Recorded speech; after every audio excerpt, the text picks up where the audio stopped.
have this secular ethno state. So if you have the right to have this state and you celebrate this, and most Jews in America celebrate this, why is it that these WASPs, because that's what they are, they're just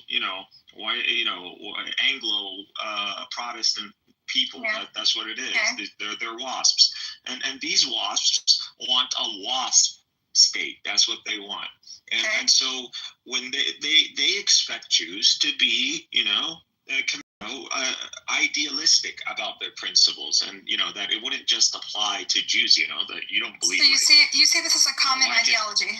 Like they have the same ideology. So this is an ideal. Like if you Jews believe like Zionism is an ideal, and the way it's presenting itself in Israel, like why can't we also have that? So they'll we also want that. So we are natural allies. Like you shouldn't be.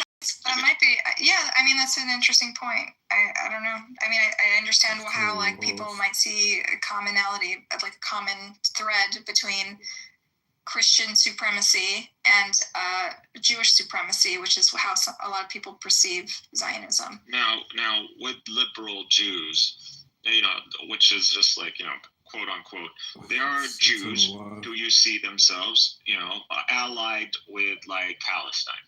So you would say these are liberal Jews.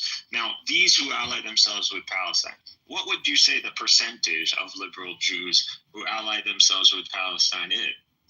So, I mean, in America, I think he's focused on American politics, right? And in America, the vast majority of Jews are liberal. And I think there's a big generation gap. I think there have been surveys. The younger generation is probably like 60-40 or something. I don't know. There's a Pew survey, which has probably changed since then, that shows the younger generation especially sort of shifting on the issue of Israel-Palestine. But the old guard, for sure, they have a different memory of Israel, and they remember an Israel that stood for other things, and so it's very divided. It's probably boomers. So you would say the boomers, for the most part, are versus versus millennials and Gen Z. They just group up usually Gen Z and millennials. I don't think we're that far off, But like this app, I hope is not reflective of like Jews in America. It's like very divided along generational lines. It's hard to know on this app because on this app, like we don't know how old people are. So, but it probably still is along generational lines. I usually ask. They're older than at least me. I'm 30. I know most of the Zios on this app are older than me. So, but I don't know anybody younger than me actually. Maybe I'm older than you too. But anyways, but you saw my point. Like the WASPs see Jews and Zionism as an ideal they want to achieve because they see that they're. That's a good point. Benny and Pastor, I respect you. I enjoyed our conversation the other day, but we're talking about people who we think have Christian supremacist views, and I don't have a stomach for it right now because of our conversation the other day. So I was in BB's room, right, when the Qatar thing happened, and I was like, man, that was so slimy how that happened. Like they got lured to slaughter. You were promising them that you would have a talk, to release the hostages, right? You lured them to a place and bombed them. That is the slimiest thing in the world. And the PM of Qatar denounced it, and he said that there should be a retaliation. So here we have this guy, what's his name? Charlie Kirk. Yeah, who has been pushing anti-Black rhetoric for the past week. Really for the past few years, you know what I mean? But definitely the past week. He is an enemy of the Black people, right? So I'm not going to say we can. So if Hamas is your op, Hamas is your enemy, right? And you can celebrate and laugh and say, yeah, we did that. We lured them to slaughter. Why can't we celebrate the enemy of the Black people? I don't know. I think generally we should take a higher ground if we're championing human rights. We should take a higher road and not champion death of anyone, and definitely not murder or vigilante justice. There should be, if someone says hate speech, the response, I believe, is to respond to them with your own speech and to check them and debunk them. But as long as they're not calling for physical harm to people, and if they do, then they have to deal with the criminal consequences, right? Respectability politics. When an Arab dies or a black person dies, oh yeah, we can laugh that off. Oh, there you go. Yeah. You made the connection. You made the connection. Respectability politics. You know what I mean? But when a white I just don't believe in laughing when people die. It's just because I don't think it's productive. I'm just pointing out the hypocrisy. Yeah, I mean, I wouldn't put for sure. The people in BB's room are very crude, but I don't think that I would hold myself to their standard. Yeah. I think we're better than them. No offense, BB. I see you in the audience. I love you so much.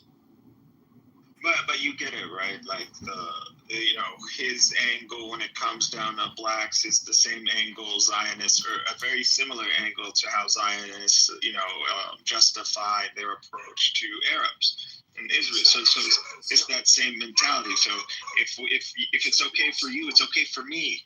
That's how they see it. And if the liberal Jew is the standard of what is acceptable in America.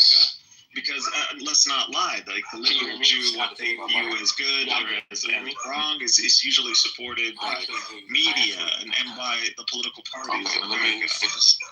And this is the through line between not the Kahanists, but the BB tongue-in-cheek Kahanists, BB Kapara and his friends, and the Charlie Kirks of the world, is that they all vilify and demonize liberal Jews. And so that's why they have common ground. They see themselves in this literal Nazi because they demonize liberal Jews. And Bibi Kapara in the audience, hello, demonizes liberal Jews. And that's why they're on the same team. And they see there's a through line there. And thank you, Bibi. I'm glad you agree. Unless it's fine if you have all these sentiments to what Charlie Kirk. All I'm saying is that pretty much Charlie Kirk is just your overspoken liberal Zionist. Like that's all he is. Like as a Jewish Zionist. I think it was an opportunistic algorithm thing, honestly, because he became this way. He never had a kind thing to say about Jews before October 7th. I get it. A lot of people suddenly jumped on this issue. Yeah. I believe he's a WASP supremacist. I understand he is a WASP supremacist. I am telling you, there are a lot of WASP supremacists in this country, and they're not necessarily telling you, I believe that I'm better than blacks or other races, or whatever you want to even call a race. But they see themselves as the right that they maintain WASP culture and create a setting that is going to maintain WASP culture. That's what they want, the preservation of WASP culture. And the way they see it is that the example is Israel. That's the example, that you need a state. You need a WASP state. So how do you argue with that? Because, if I argue that is race, that you're a race supremacist, then I'm practically saying the Zionist is a race supremacist. And I can't get away with that in America. So, that's why he's on these campuses. I think you can get away with that in America. I think many people do argue. Yeah, I think people in America make the argument in an academic way that Zionism, at least in the way it manifests today, is a supremacist state. Jews do have supremacy over their Arab neighbors. This isn't an opinion, but I think many Jews have. Okay, it's not that taboo. And I think the Jews who leave the lives. The Jews universities saying that could get you suspended, could get you kicked out of the school, could even get federal charges against you, hate crime. Burning the Israeli flag is now it puts you at risk of facing a hate crime charge, a federal charge.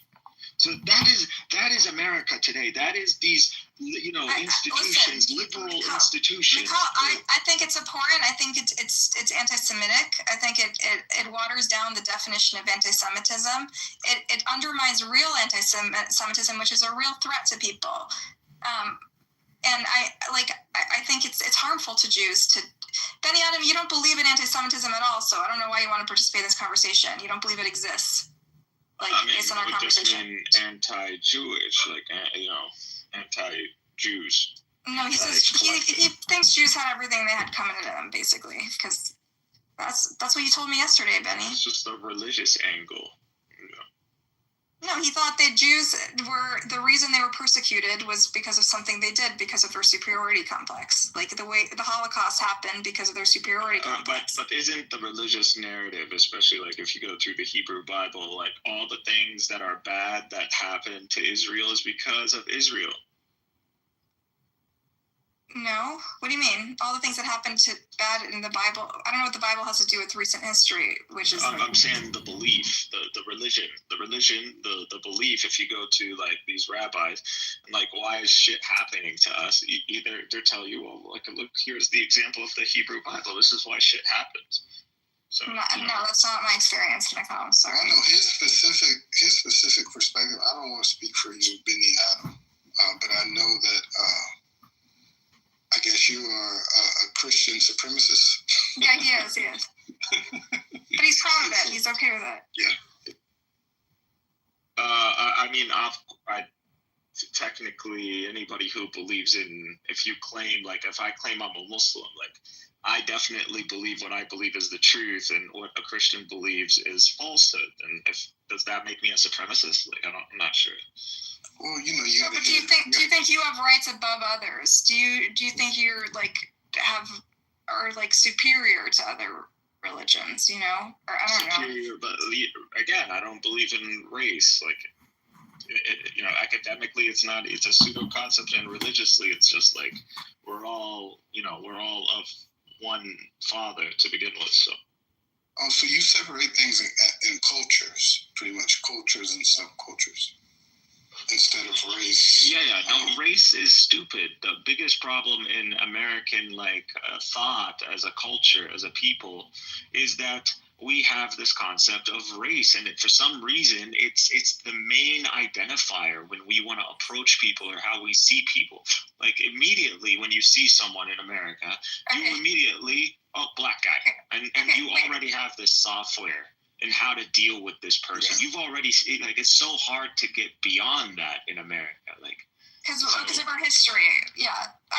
Benny, I want you to speak up for yourself. I know I said a bunch of things about you.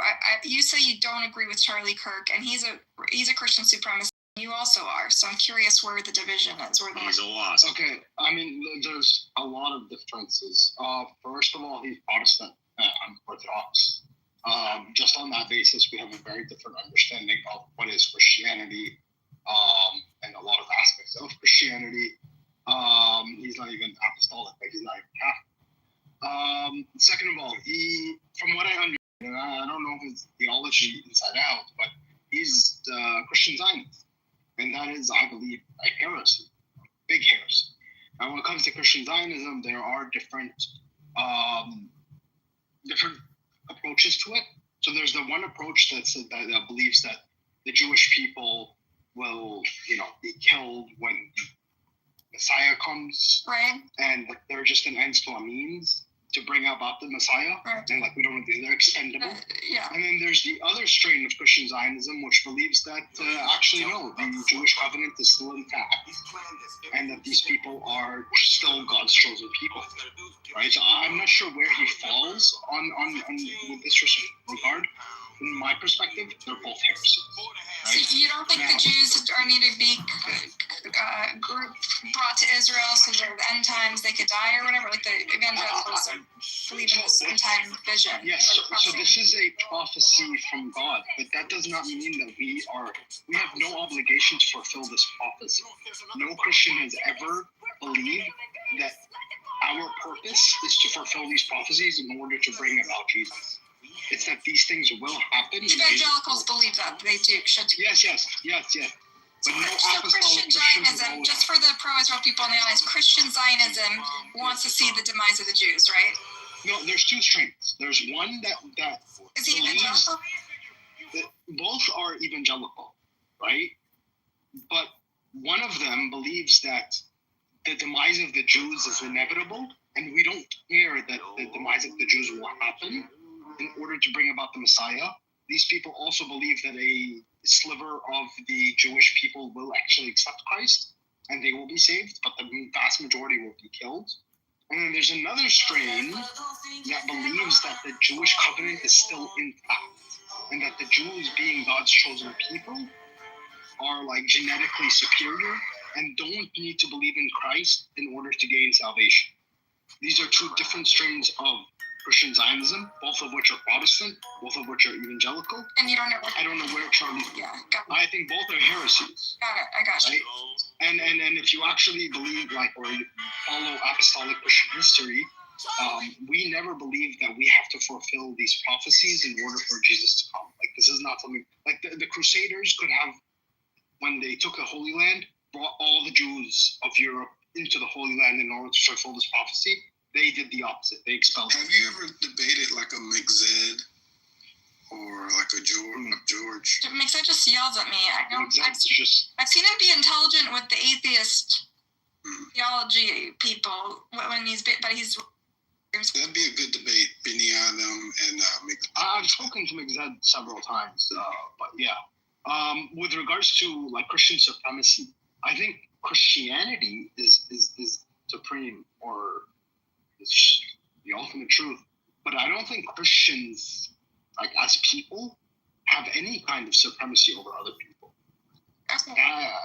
There's a big distinction there. Okay, so some of the things, I don't want to rehash what we talked about the other night, but it just got it just, like, I just can't, right now I just don't have the stomach for it. But I, like, some of your views seem to suggest that Jews are fundamentally one way and fundamentally flawed.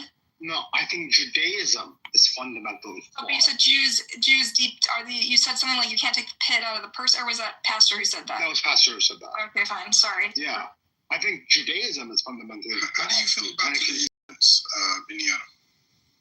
Dude, it's tragic. Like, nobody should be killed for their political views. Like, this is wrong, right? Regardless of, and now Charlie Kirk was very pro-Zion, by the way. He defended Israel's genocide. I just want to say he jumped on the bandwagon after October 7 opportunistic. That's not true.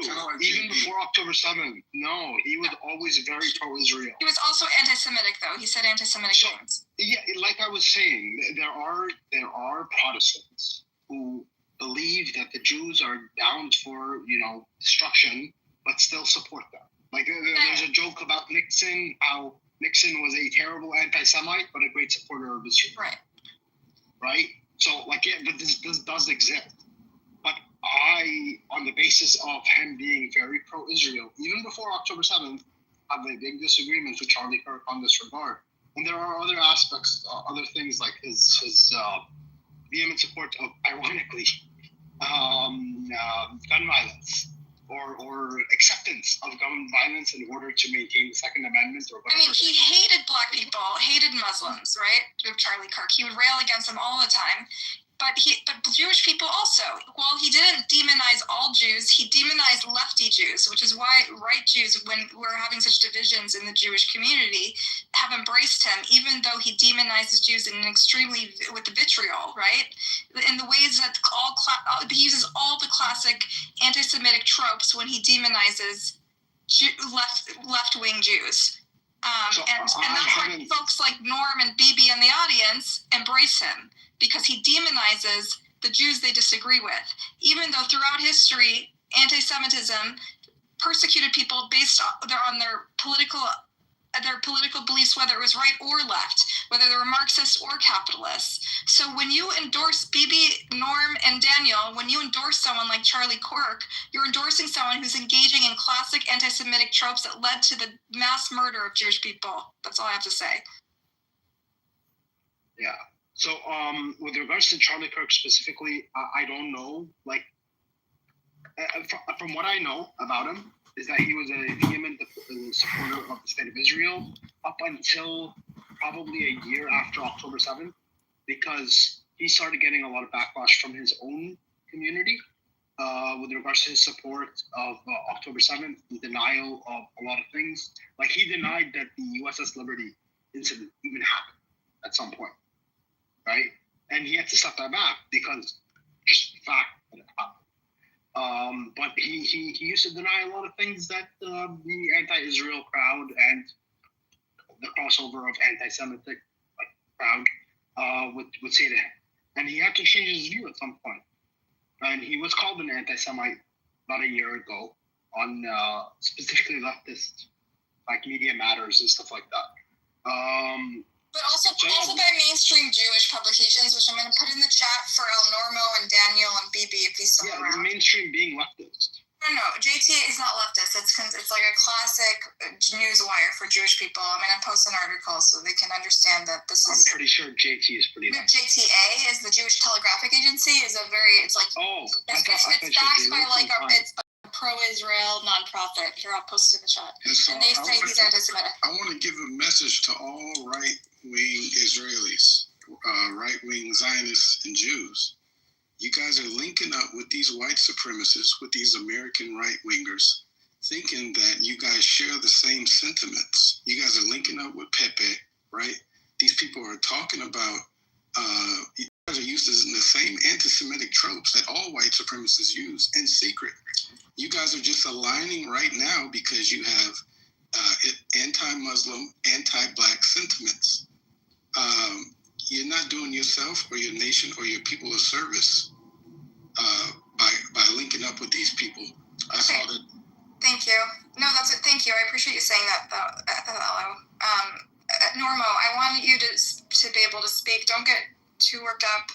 I'm curious because I think you're kind of a liberal, right? Before October 7th. So I'm curious what you think of Charlie Kirk. I've always been a liberal. My whole life, my whole family is. Okay. By the way, we're not anti-Black or anti-Muslim. Okay, so tell me what you think of Charlie Kirk and his beliefs. No non-Black group has given more to Black folks than the Jews of America. That's a fact. Time, expertise, and money. Yeah, we did support the civil rights. Yeah. Okay, so can you tell me about Charlie Kirk? I never said Jews. I never said all Jews. I said right-wing. I said right-wing. Well, what makes them anti-Black? Okay. They've never done anything. And what makes them anti-Black? Normal. Can you answer the question? I'm curious. When I go into their rooms and they say nigger. Oh, I don't know. So you're referring to somebody who's not here. I can't help you with that. Right. I've never heard a Jewish person say that. If they say that word, I say stop it, and then I leave if they keep doing it. Okay. And I get that as much from Arabs, including Mikhail, who was just on the stage. He was screaming that word for hours at a time in Amir's room. All right. We're not rehashing. Normal. What do you think of Charlie Kirk? I only know a few clips that I've seen on YouTube, which he's debating people on Israel. That's the first time he came to my attention. Needless to say, I'm grateful for his support of Israel. I haven't seen anything else by him. He's motivated by his Christian supremacy, which historically has been harmful to Christians. He says he's a Christian supremacist. His group says ADL. Do you think the ADL is far left, like your friends? I don't think anybody's far left. So the Anti-Defamation League says that they're a far right Christian. The ADL says that Turning Point USA, the group that he founded and has branches on every college campus in America, why don't you quote is a pro-Christian. I just read what they said, and they didn't say what you're saying. They said the ADL, that's the Anti-Defamation League. I looked it up. They said they promote conspiracy theories, and they are a Christian supremacist group, and they're anti. You're gonna have to give me a direct quote. Okay, did you see the link that I posted in the other room? How can I see what's in the other room if I'm in this room? No, previously. Okay, I'll send you the ADL link. Hang on. I'm going to look up now. I'm asking Google or ChatGPT. No. Turning Point. Hang on. What was the word? Is Turning Point racist? That's what I'm going to say. Okay. Are they? Let's look it up. This is ADL. Look at the link in the chat. I'm there. I'm looking. There's a link in the chat. So it says, I'm going to read it to you. Mm-hmm. It's a right-wing student organization. This is from the ADL. Founded in 2012 by Charlie Kirk, raised millions from conservative donors and played a significant role in GOP politics and elections. Since the group's founding, he's moved further to the right. He promotes Christian nationalism. The idea is that Christians should dominate the government and other areas of life in the U.S. It attracts racists. White nationalists have attended. It has created a vast platform for extremists and far right-wing conspiracy theorists. No place does it say that it is a Christian supremacist, as you just said. Try telling the truth, Buttercup. I'll listen. I'll mute up. Go ahead. Okay. It doesn't say what you say it says. You have to tell the truth. You claim to be somehow involved in terrorism. You don't have to be. You don't have to be an asshole about it. I'm going to read to you. Calm down. Be an asshole. Calm down. I just read to you. Okay, so don't be a dick. I'm letting you talk. So let me talk. Thank you. Okay, go. Okay. So this is what the ADL Jewish organization says. It's a right-wing organization founded by Charlie Kirk. He's moved farther to the right. Okay, so it's the same thing. I just read to you. Yeah. Doesn't say that it's supremacist. Doesn't say that it's anti-Semitic. Doesn't say that it's anti-black. None of that. Here it is. Promoting, here we go. Then you scroll down and it says promoting Christian nationalism activism. His politics move farther to the right. He promoted conspiracy theories about the 2020 election, about COVID vaccines, and promoted Christian nationalism. That's what Christian supremacy is. That's what Christian supremacy is. I'm still reading. Stop yelling. Jesus. I'm not yelling. He promoted He promoted the Seven Mountains, an idea associated with dominionism movement, which argues that Christians should be involved in 7 spheres of influence: government, media, education, business, arts, and entertainment, church, and family. He referred to President Trump and said, "Finally, we have a president that understands this." Okay, so no white supremacy, no Christian supremacy, right? That's what Christian supremacy is. Christian nationalism. Sorry, now you're I beg your pardon.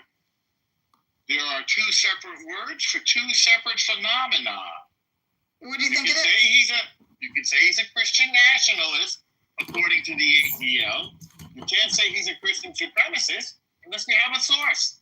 And don't try to make believe one word means another, because it doesn't. Okay, so do you deny that his events attract white supremacists and people who promote supremacist ideas? Do you know that he's associated with these organizations that promote? He collaborates with them. He's also been involved in like another. Okay. Wait, yeah, Buttercup. Honestly, I'm reading through this ADL what page. You're saying even if you were to assume, even if you were to assume that Christian nationalism is Christian supremacy, again, there are different kinds of Christian, doctrines. It could be a Christian doctrine that believes that the Jews are still God's chosen people, in which case this would not be anti-Semitic in the least bit. Like if he was, for example, I don't know, Catholic supremacist, then maybe you can make that argument. Even then, not a great argument. But more importantly, the ADL page doesn't say anything about him being anti-Semitic. I don't think. I have no evidence that he was. So all of your points go out the window. Forget you, Buttercup. I don't know if you were in the room, Norm, but we did read a series of statements that he made about Jews being responsible for hatred against them. You mean 10 years ago when he was 21? Wait a minute. After October 7. After October 7, he blamed them for it.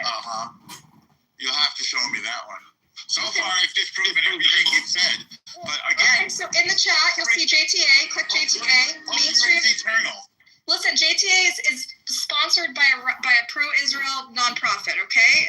Don't try to Jew-wash your false statements. Okay. Give me the facts. Read the article that I just posted. Scroll up. JTA. Charlie Kirk, the conservative activist. This is what he says about Jews. Okay. Well, he defends. After visiting Israel, he said in 2019, that's when he discovered Israel and decided he's pro-Israel and defend Israel. So it's 2019. After October 7, he drew controversy when he said Jewish. When he was 23. No, in 2023, 2 years ago, Kirk drew controversy. 2019. That's when he became pro-Israel. Then in October 2023, he said the Jewish philanthropy to American universities have been subsidizing their own demise by supporting institutions that breed anti-Semites. Then on the let me finish. Yes, I want to just tackle that bit. No, I know what you're going to say. Move on.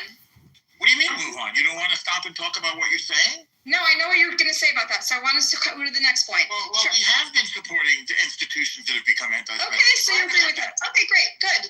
Well, Columbia and good. Harvard. So, great. You've refuted it. Great job. Wait. Do you disagree? No, you're 100% right, so we're going to move on to the next point. Okay. The Charlie Kirk Show, he also says that Jewish people control not just colleges and nonprofits, but the movies, Hollywood, and all of it. Okay. So that's an anti-Semitic statement, right? That they control Hollywood? Commonly held conspiracy theory. Okay, anti-Semitic conspiracy. Okay, all right. Now, all right. So you say it's common, it's packaged. Okay, it's gray, fine. So what point are you making right now? Okay, I'm going through all his anti-Semitic statements. Stop. Let's go through them. We went to two. You said the second one was not so bad. Fine. You haven't said a single one that was Okay, anti-Semitic. you brilliantly rebutted the first one. The second one you said was weak. No, you agreed with me.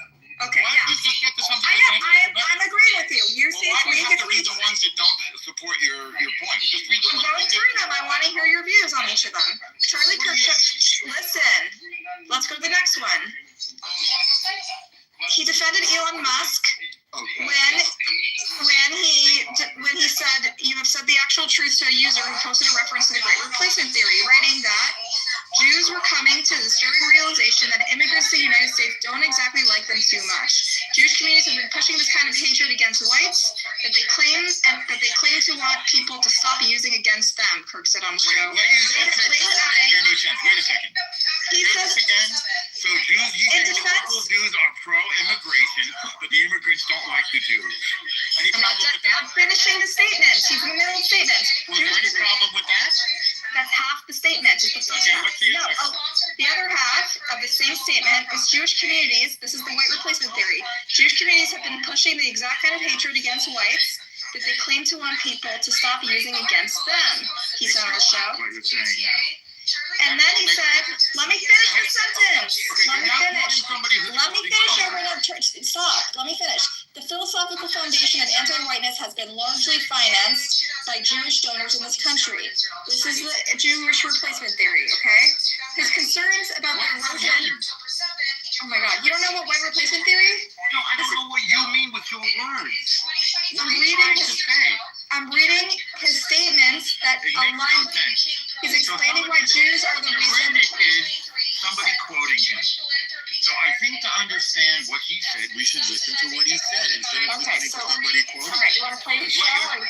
What you're trying to gaslight this woman, man. She's reading direct quotes. No, she's not. She's reading these quotes. So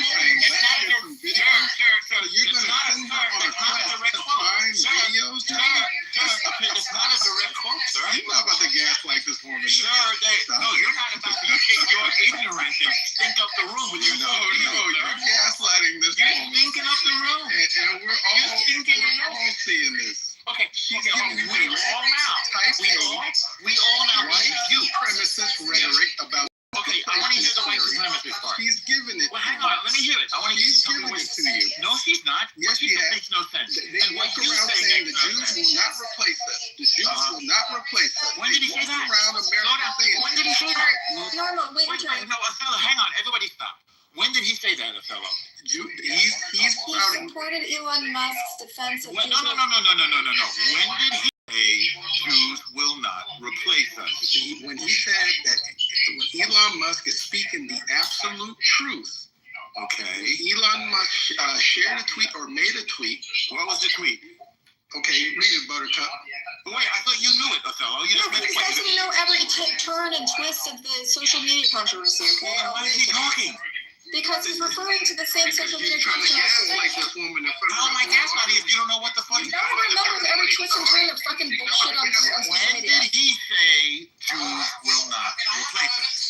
He described a philosophy that is associated with the folks who marched in Charlottesville and said Jews will not replace us, okay? Which is called, the theory is called white replacement theory, right? Yeah, and who described that? So Kirk wrote it in defense of Elon Musk when he shared a tweet and defended that endorsed this policy. And what he said in that context, Kirk said in the context of Elon Musk's tweet and endorsing white replacement theory, he espoused the similar views. So now you're quoting the JTA, quoting Kirk, quoting Musk? That's what you're doing right now?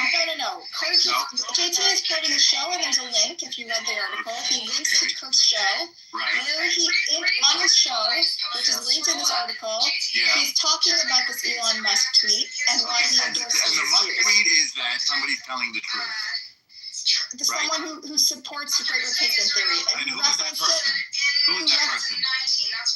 The user who is referencing. I'm talking about Kirk and what he says to support this. You told me that Kirk supports Musk, who supports somebody else who was unnamed. No, but Kirk, when he's defending it, he's espoused the same ideas on the show that's linked. So you're telling me that Kirk espouses white replacement theory? Yes. Okay, where? Okay, so here's the statements he made on the show, which I can link if you would like. Here, let me Just tell me where and when and what he said.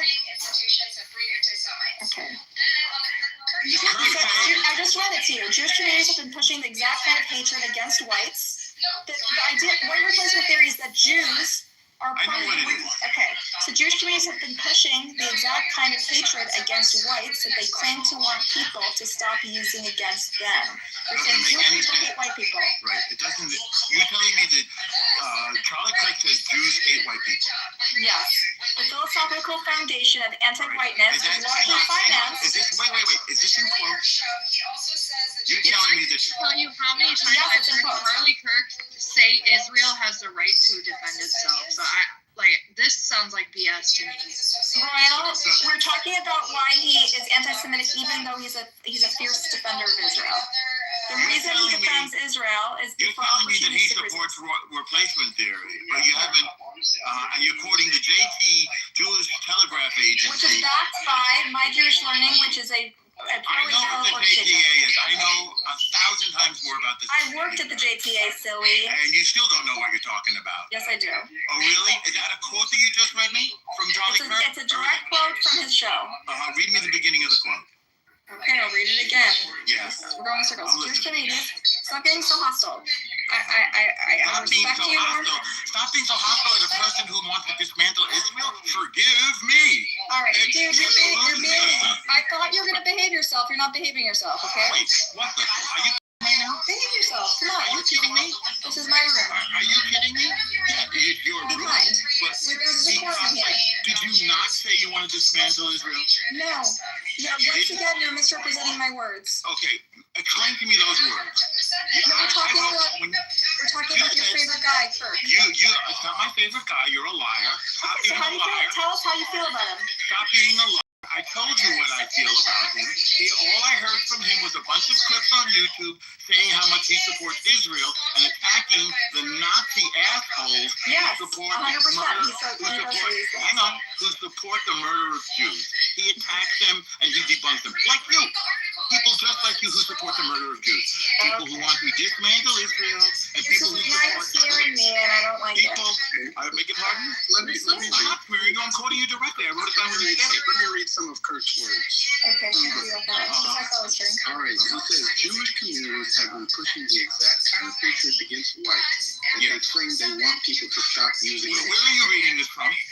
Same quote I read. Oh, so you don't have a source, right? He said the philosophical foundation of anti-whiteness has been largely financed by Jewish donors in this country. What is your source? JTA. Buttercup, can I ask you a few questions? Sure. I'm asking the fellow. Where'd you get that? You said it's on X. What's the source on X? Okay, let me get it to you. Please. Royal, no one disputes that he's pro-Israel. That's not the issue. We're talking about whether he also espouses Christian supremacist views and racism. Which so far you have not I shown. have a few questions. How old are you, Buttercup? Older than you. Over 30. Oh, wait. Oh, you're older than me. Great. Okay. Are you American or are you Israeli? She's American. You're American. Okay. Are you celebrating? Is this like a Of course celebration? not. Of course not. We don't celebrate anyone's death. We're just talking about why Israeli people fetishize this guy. Wait. You're calling him a... Wait. I want to ask you, do you You're understand? calling him a Nazi, so presumably you celebrate the death of Nazis, so don't lie. I would never celebrate anyone's death. I'm just trying to honor his legacy properly. Okay. Is Charlie Kirk a Nazi? No, he's not. Okay. Now, is Norm a Nazi? Because somebody told me you called me a Nazi earlier, and they recorded it. I didn't call you a Nazi. Hey, there's That's your what they source. said. No, I said you are the. I called you Kahanis. You're part of the Kahanis room, but I said it was tongue in cheek. I said it was tongue in cheek. I was told you called me a Nazi. No. I did not. Your source. I did not Okay, do you support guys Kahana. I mean, But I know I said it was tongue in cheek. I made it clear that you don't support Kahanism. I said it's tongue in cheek. That me and Amos call you Kahanis as a joke in a tongue in cheek way. I don't think it's a joke. I think Amos is serious. I think you don't know what you're talking about. Oh, Amos is serious that you're a Kahanis? He calls you a What's that? Kahanis. Huh? No. Amos calls you a I Kahanis. think we are Kahanis. You don't know what Kahanis is. Yes, I do. Use words that you know. Maybe you do. Do you understand that this happened on a college campus? The shooting happened on a college campus. Yes. Right. So that's my whole point. You know, people ranting and raving and trying to just continuously diminish his character when he was just shot dead a few hours ago. Yes. It's kind of giving Calling him a Nazi. It's It filthy and sounds like disgusting. you guys support, like, it literally sounds like you guys support school shootings. I don't even agree with Charlie Kirk, but I'm not going to sit here and just, you know, diminish his character, call him a Nazi and all this. Buttercup supports violent resistance against oppression and dismantling Israel. But this is not how we deal with U.S. citizens dying, like, especially on schools. You don't know people who were assassinated Nazis justifying their murder, Royal? No, this is disgusting behavior, honestly. Listen. Even Buttercup is not justifying this. Oh, well, if you call somebody a Nazi, then you're I've never endorsed his murder. I've only condemned it. calling him a Nazi endorses his murder. No, it Sure, doesn't. we gotta kill Nazis. Oh, yes, it does. You endorse murders all the time, Norm. Never did. Never No. did. No. Hold on. Never did. Do you think? Hold on. Elnorm, are you saying that just because someone is a Nazi that justifies you killing him? No, I'm saying you guys make that argument about the Jews. No. Just even if I call Charlie Kirk a Nazi, that does not mean I de facto justify his assassination. I Only means I disagree with you. Elnormo. It only means that. Hold on, because you're interrupting me. It only means that. Stop interrupting me. Oh, don't get It only means that if you think it is justified to murder anyone, No, you do. I know. Elnormo, stop interrupting me. Well, then stop bullshitting me.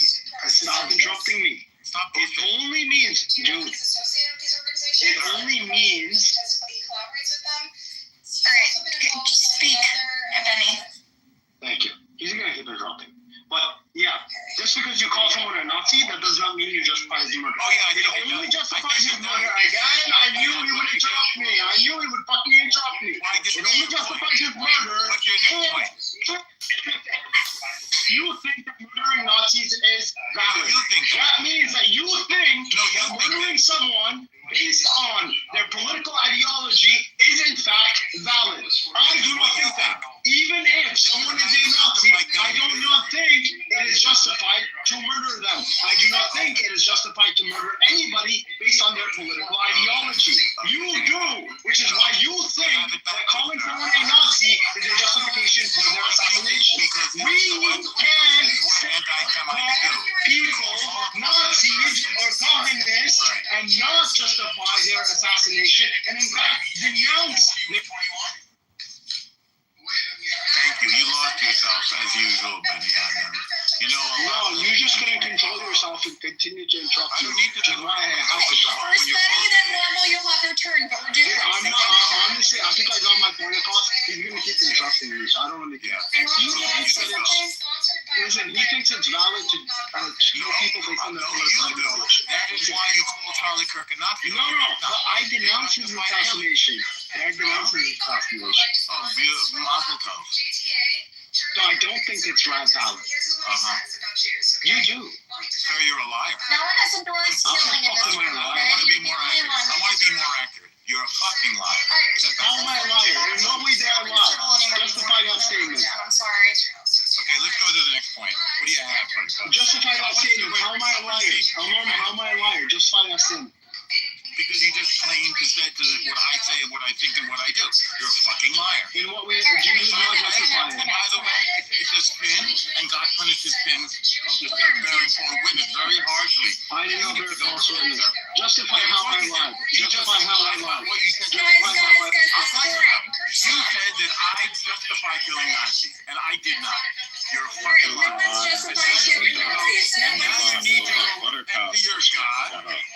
Alright, nobody is justifying killing Nazis. Time out. Normo, do you want to move on to the next point, or do you want to go down? What do you want? Go down? Yeah, do you want to talk about something like substantive, or you want to just yell at Benny? No, I didn't have to yell at Benny.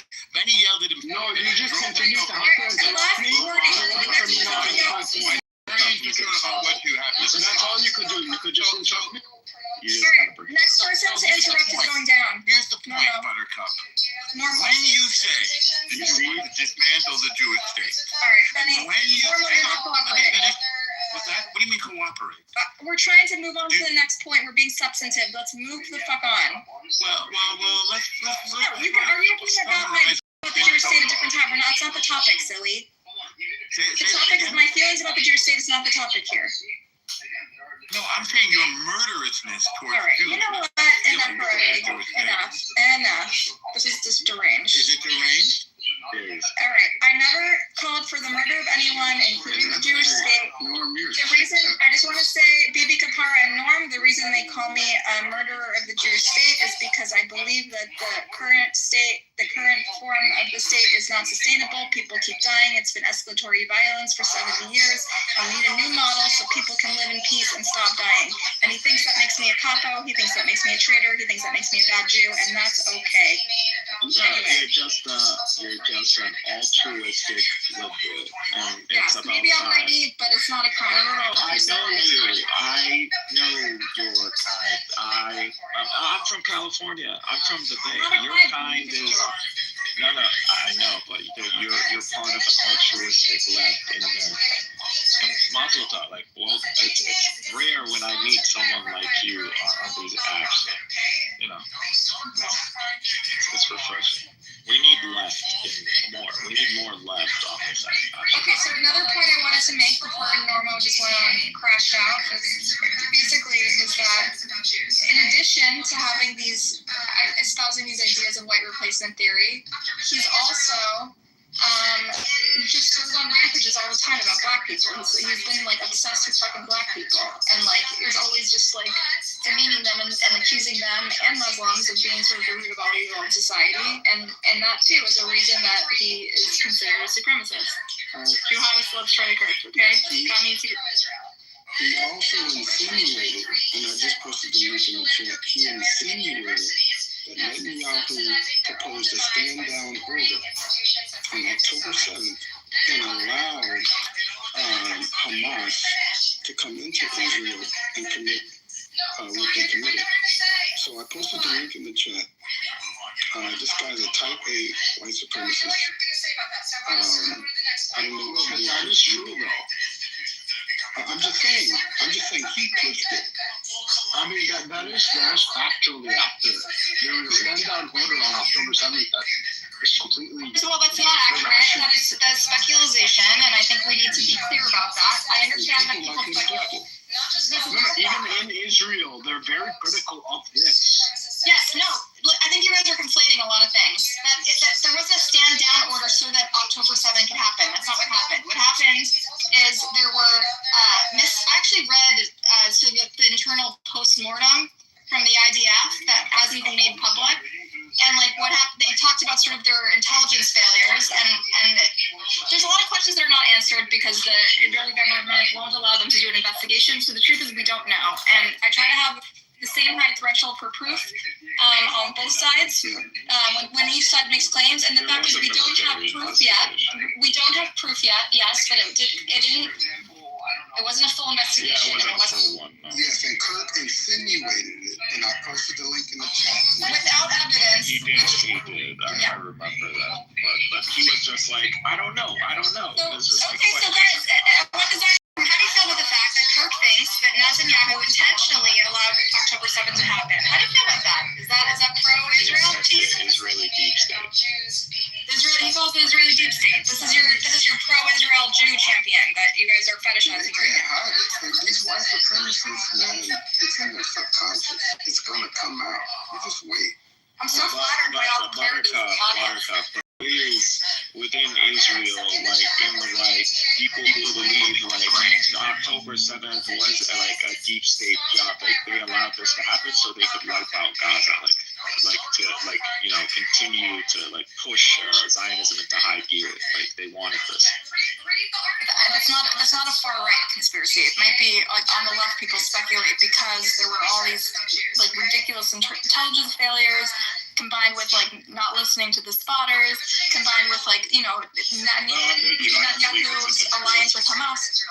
But the fact is, the people on the right don't say this. They love Netanyahu, and they wouldn't accuse him of causing this massacre. So if Charlie Kirk said that, and I'm going to read the link that you put in the chat, then that is like should be a big taboo for these folks who think that he's some champion of the Jewish people. This is Forbes.com. Basically, okay, so conspiracy theorists say that Benjamin Netanyahu issued a so-called stand-down order for the Israeli military, but there's nothing to show that the Israeli government knew of the surprise attack, which killed over 1,300 people. On TikTok, Facebook, and X. All right, let's see. It's fine. The origin of the conspiracy theory appears to be Charlie Kirk, a far-right influencer and strong supporter of Donald Trump, who leads Turning Points. He insisted he wasn't spreading conspiracy theory before he immediately helped spread it uncensored conspiracy. Well, I'm not willing to go so far as say that Netanyahu knew that there was intelligence here, but I think some questions need to be asked. Was there a stand-down order? Was there a stand-down order? He said, repeating the rhetorical question for emphasis. Kirk's wild speculation doesn't appear to have any basis in fact, but instead hinges on the fact that he has been to Israel many times and the whole country is a fortress. He's suggesting Netanyahu's supposed stand-down order was a bid to garner support due to the Israeli leaders' domestic political problems around controversial judicial reform. Kirk insisted of the attack. When I first heard the story, I had the same gut feeling that I initially did. This is very hard to believe. The clip went viral on TikTok before migrating to places like X, where the hashtag BBNew gained steam on Monday. But of course, there's no evidence that Netanyahu knew of the attack in advance, although many Israelis are understandably upset over the intelligence failure. Just so we're clear, Charlie Kirk is implying that Bibi Netanyahu purposely let Hamas murder 1,200 Israelis and behead children, blah, blah, blah, blah, blah. So it was clearly I'm going to tell you this. October 7th, the initial timing, the Israelis were caught with the They ignored the spotters. It was a holy day. A lot of them were just not doing anything. And so they over-reliance on technology that was Hamas had years to figure out and exactly see how it responds. And they caught them with their pants down. But after the very few hours, like the 3-4 hours, after that, there was a delayed response. The military should have showed up. Hamas was not expecting to be able to overextend the way it is. They thought that after securing the military team, they would have fights with the military. So they would see tanks approaching and that they would be dealing with Apaches.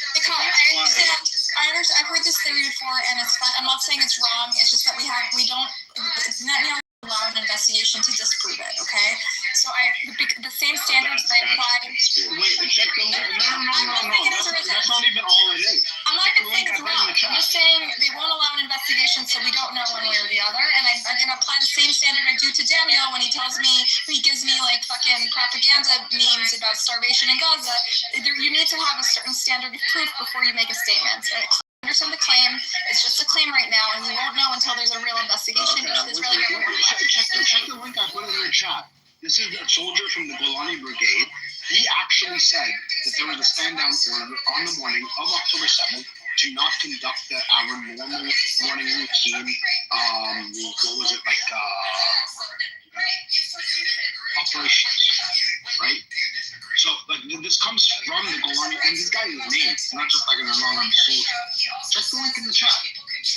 And he's not even the only soldier. By Radio Rebelda? I'm sorry, but I don't know what this news site is. You can find it. Okay. This is not Radio Rebelda Cuba. Let's see. I want to see Israeli Shalom Sheet read to a station that Tiger were playing. He said, the Cradle reported, citing Israeli media outlets. So, okay, let's go find the Cradle. because the October 7th, it took place like 4 in the morning, like after Fajr. So right after Fajr, they engaged in the operation. So right after dawn, the operation began. The October 7th or Aqsa flood. Then the question is like, here's the ultimatum. How long did the Israeli military know after the operation began?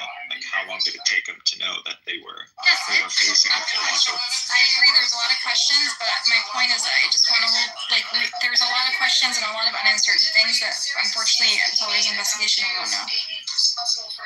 Well, Buttercup, you don't need an investigation to know this is what happened. Okay. So I'm looking him up individually aside from this source. It says on July 20, he testified before a Knesset committee that he received an unusual order on the morning of the attack to halt border patrols. His testimony, also posted on social media, raised concerns about the broader failures leading up to the attack. Since his injury, he's been rehabilitated. He's become a public figure sharing his inspirational story. To explain the implications of his testimony. Okay. He's given a strange order. Even the commander who gave the order didn't understand why they were giving this order. So, I mean, what time did the order come in?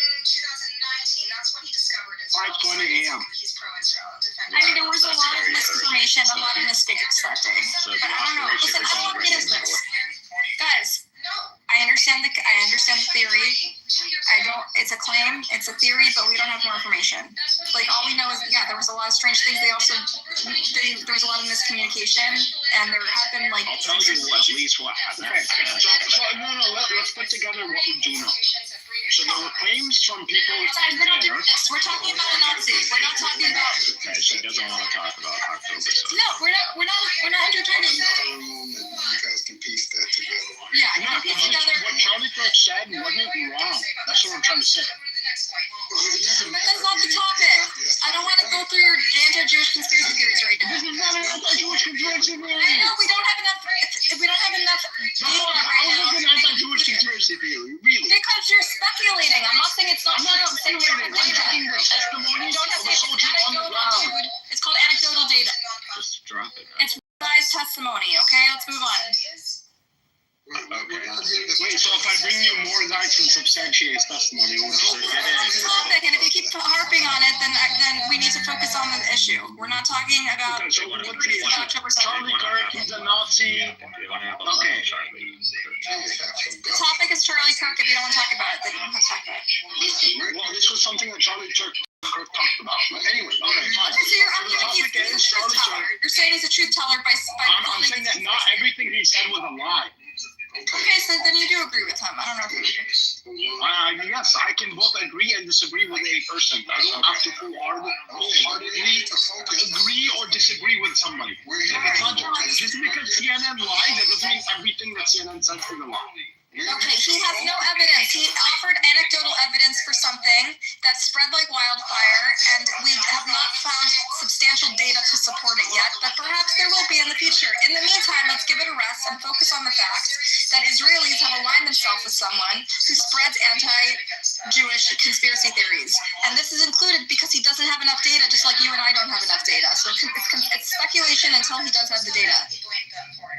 He did it before there was any data in, so that's why it's speculation. Until the data comes in, then we just don't know. I'm not saying this because I'm a defender of Israel. I'm not a defender of Netanyahu. I think he's a crook. I think he aligns himself with Hamas. I'm not like I think he's a fucking genocidal monster. I think he aligned himself with Hamas. I think he propped up Hamas for years. But that doesn't mean we have to entertain every speculative story.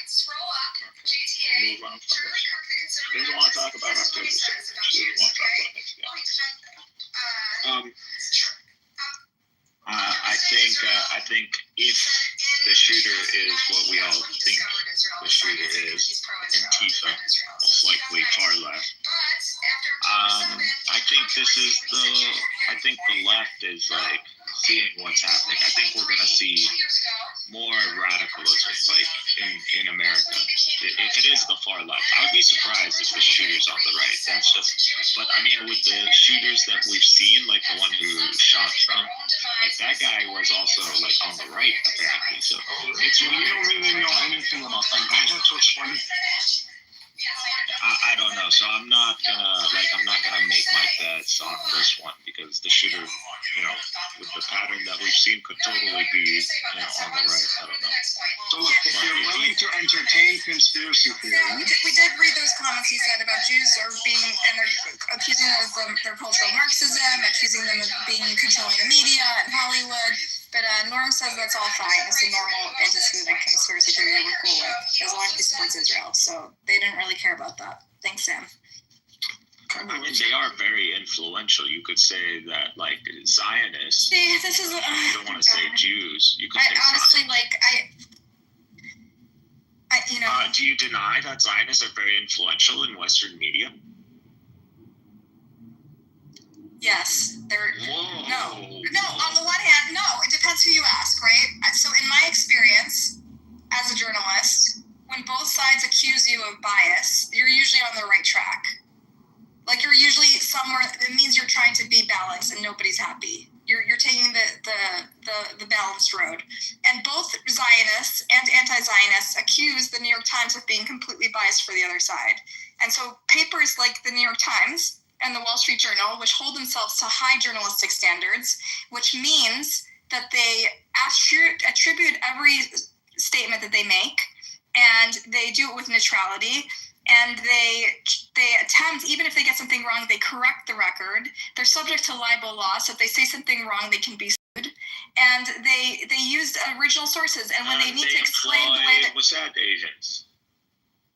They employ a Mossad agents? Yeah, they had a Mossad agent for one of their articles, and so like a former Mossad agent. No, there's a woman who used to be an Israeli, so she's serving the IDF or something, right? Is that what you're talking about? Yeah, that was it. Just IDF, or was she like some IDF. sort of Mossad? No, but everyone in Israel serves in the IDF. Or whatever her department. She was an officer. She's not like some. Okay, she wasn't an officer when she was reporting for the paper, though. She's a former, former. But everyone in Israel is that way, so that's generally not a disqualifier. But what she was, what her department was in the IDF, I believe it had something to do with media or something. Okay. So, I think since we're talking about a guy who espouses anti-Semitic conspiracy theories, Mikhail, I respect you, I like you, but you also espouse anti-Semitic conspiracies, and so do you, Benny Adam, and so I think I'm saying facts. Facts. You can't deny that American media, Western media, is very Zionist. Okay. It's very Zionistic. I think there are outlets that are more Zionistic and those that are more left-leaning. There's a whole media ecosystem. Even left and right media organizations in America and in Western Europe in general are both deeply influenced, I wouldn't say controlled, but influenced by Zionist Jews.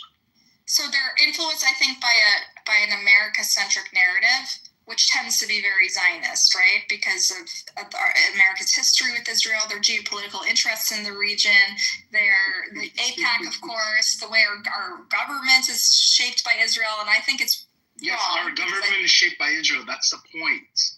Yes, because over time... Yeah, and who runs Israel? Jews. Okay. I mean, forget Jews, Zionists. How about that? We just say Jews and Zion. Sorry, Benny. It's like we're just talking about the same points instead of getting to the trying to topic. stick to they're really just like they're. You guys have no finesse, man. Like you guys don't know how to get in the flow of this shit, man. Yeah. Go for it. Go. You know, they're getting distracted by their own. Yeah, I mean, we know what it is. You think the people down there that haven't heard? Oh, he's Canadian. He's not American. So he can't relate to in America. He can't put himself in the political mind. So all he can relate to us with is on a broader spectrum. We talking about in the same room. Kahanis, what she's calling Kahanis on this app, supporting someone who has espoused anti-Semitic. And you guys are espousing the same ideas. It's not really helping this case. So you're basically siding with the pro-Israel right when you espouse the same anti-Semitic conspiracy theories. Okay, so this is what we're doing. theories. We're doing America mode. Okay, hey, I'm on the left too. Like I'm with you guys. Like I'm a leftist. I'm not like a far leftist. I might be more closer to the middle. But what you guys are doing essentially is you're lining yourself up with the BB Kaparas of the world and the norms by saying, oh yeah, Charlie Kirk's anti-Semitic conspiracy theories were 100% true. So you're basically saying, if you're aligned with Charlie Kirk, then we're not saying it's 100% true. I'm not saying it's 100% the whole point, true. I believe well, you're getting derailed by them because you're getting too excited. They're so alluring for you. They're so tempting for you. Charlie Kirk is no doubt, and I'll say it right here, is no doubt a WASP supremacist. He wants WASP only. He is a WASP advocate, and that's what he wants. He wants a WASP state, or a state that, its constitution is WASPism. The problem that's is what he wants. I want to be honest with you and Benny because I respect you. You guys have hold views about Jewish people that when you hear these anti-Semitic conspiracy theories, that like those of us who recognize them as hear them as tropes, you guys hear them as alluring because of your views about Jewish people and the control over our political systems and our media and politics and everything. And I'm not saying AIPAC doesn't have disproportional power and it's an atrocity and that all the fucking bad shit that's happening in Israel right now and Gaza. But the fact that the reason it's frustrating to have both of you on stage when we're trying to talk about a really nuanced issue, which is the fact that right-wing Jews have aligned themselves with a man who espouses these hateful views, is that you and Benny Adam, because of your own politics, are seduced by these ideas. So whenever we bring them up, you're like, oh yeah, it's true. Fuck the Jews, Exactly. We're not here to talk about. We're not here to. You're just so easily seduced. You're such a sucker for this shit, I mean, tell me, Buttercup, if we're in World War II, and someone said on the streets, we're literally in Normandy. I'm just right saying, now. focus. Stop getting distracted by your own sort of prejudices. I'm just saying, and then we have a conversation, and we're having a conversation about politics in America, and one says, "Fuck the Germans." Like we're fighting the not like at that point, is it like, are we being like anti-German? Are we saying like all Germans are bad, or like we want to like? Where do we draw the line in these things? Well, like when someone says Jews, like do we mean every single Jew, or do we mean like the majority? The line has to be drawn. The line in the room has to be drawn because we're not here to debate. All these, they're very alluring to people like you and Benny and Pastor. I understand they're tempting. They're tasty. Okay, they're well, juicy, I'm willing to move but, on. Just move the fuck on because it's not the topic, okay? Okay, I've said I'm willing to move on. You want to make it a left versus Charlie Kirk? I'm with you. I think this might be too nuanced an issue to just to explain what Kahanists are and to explain what Nazis are, to explain what anti-Semitism, that it exists at all, is like it may be too much to explain in a conversation like this. If these are these are subtle alliances that I find repulsive, and it's kind of an internal debate in the Jewish community. It's something to explain it to you. For people who identify as Jews in America, it's been really, really gross to see our institutions, many Jewish institutions, align themselves with neo-Nazis and white supremacists and Christian supremacists and the Christian right. That espouse these views that not only are espouse conspiracy theories about Jewish people, but they demonize left-wing Jews, which is a huge portion of a population.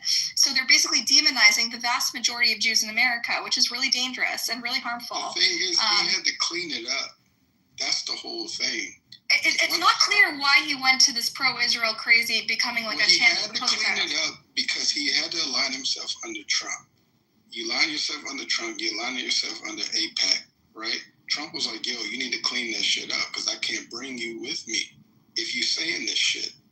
So he cleaned it up and he recognized, okay, Israel is our allies. Let me clean this shit up and let me get on this right-wing Islamophobic anti-black train and we're just going to unite over those sentiments. Yeah. I appreciate your new fellow. You get it. Like there's just like it's like people pitting identities against each other here, and like there's all these like subtle internal bigotries that we're like missing the bigger picture here. We're getting like hung up on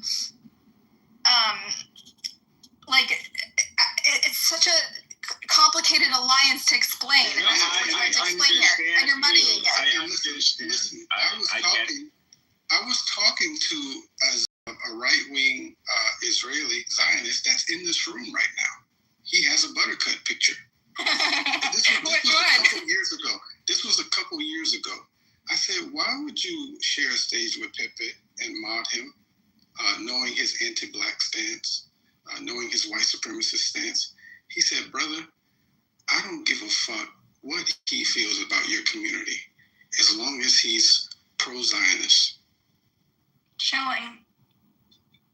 It's anti-Jewish, in my opinion. We have a long, at least on the progressive Jewish side, legacy of social justice, and it's like foundational to the way I understand, at least modern American Jewish identity.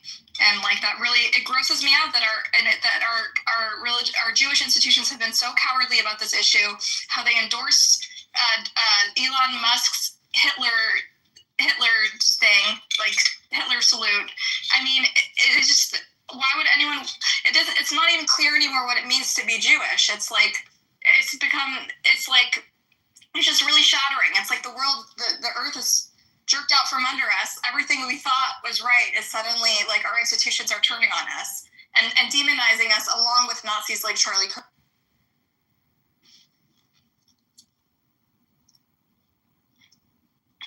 No, I know there needs to be. There are a lot of leftist Jews who are truly leftist, who believe in leftist values in America. I'm with you. I believe in leftist values. The vast majority of Jews. That's who they're demonizing. I might be a Muslim, and we might be, the way I come off in my conversations, because it has to do with the conflict. That I present my views from that angle, but from within America, I'm a leftist. So I'll tell you the values and principles and ideals that don't talk about any identity. That we should axiomatically believe in this stuff. So we're against racism, we're against ethno supremacy, we're against ideological supremacy, support the freedoms of everyone to worship and commit to any tradition they want and identify any way they want. I'm with you on these beliefs. And Mikhail, and that's precisely, I believe a lot of Jews do believe in these values. And that's precisely what Charlie Kirk is demonizing and characterizing as Jewish driven by Jews and Jewish power. Just as you see Jewish power, promoting this like pro-Zionist conventions, he sees Jewish power as fighting white people and promoting this like the spirit of inclusivity and human and social justice. Yeah, he terrorizes Jews. So he terrorizes Jews that you shouldn't go against me because you advocate because I'm no different than Zionism. That's what he says. He says we're advocating for our own demise by believing in justice for all and equality, basically. That's his argument. And that's the vast majority of Jews that have these values, American Jews. That's just American Jewish identity. Yeah, we're all equal. It is essential to it, yeah. We're all equal. The thing is that he uses to terrorize you guys is that, Israel sees that, it's a Jewish state and you celebrate Zionism. So, like, if you celebrate that, why is it only exclusive to Jews, and why can't I also celebrate that, that mentality or that ideology? That ideal, like, why can't I? Yeah. Like, this is what the white guy is saying in America. Like, this is the WASP mentality. This is how they got you guys hijacked. And I think you actually made a point earlier, and I want to take it a step further about the sort of the through line between Zionism and this Christian supremacy, right? He sees Israel as being like it or not, whether they are or not, for the people who take issue with this, he sees them as an ethno-state that espouses these supremacist ideals, and he wants that in America. That's what he believes America should be, right? And so that's the through line. That's what he admired. Like, that is clear. So essentially, what you're doing, Bibi Kapara and Aleph and Norm, when you fetishize this man, is you are aligning yourself with this through line that he's painted, which is that that Zionism is synonymous with Jewish supremacy, because he himself believes that this is a noble, worthy aspiration. I don't know if that made any sense, Mikhail. Maybe you can explain it better than I can. No, it makes sense. So, I don't know. I mean, the problem with the left were the altruistic. Like, we want to speak in, like, principles and ideals. When you get to the nuances of it all, we don't want to be, trying to, like, even bring up identity or culture, or even talk about race or anything like that. We always want to keep it general. And I think that it's not working out. Like, we got to be, at this point, we got to really line up what we believe in, and that's it. We got to pass judgment. If we know what the ideals are, we got to start condemning. And I believe the left in America is doing that. Like, we're finally kicking in. Like, it's, especially when it comes down to Israel. Is Cleto Pepe? Who's Cleto? Yeah, that's Pepe. Okay. So he's but that is being oppressed. That is being oppressed. This final, like, awakening that we're having. Finally, we're going to be altruistic, and we're going to be honest, and we're going to condemn what needs to be condemned.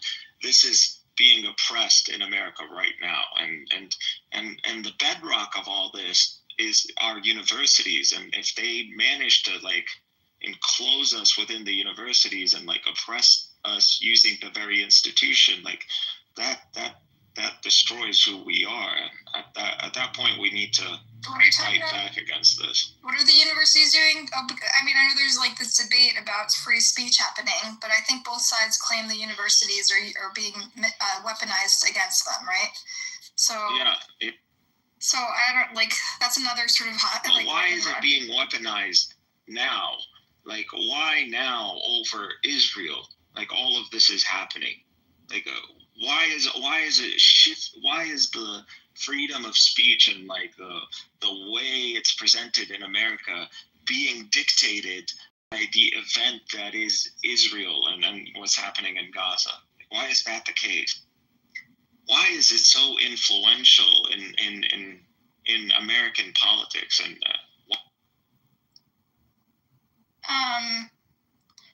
I mean, I think the genocide is part of it. I mean, I understand why it's number one. For a while, it was the number one story. I mean, for Israel is,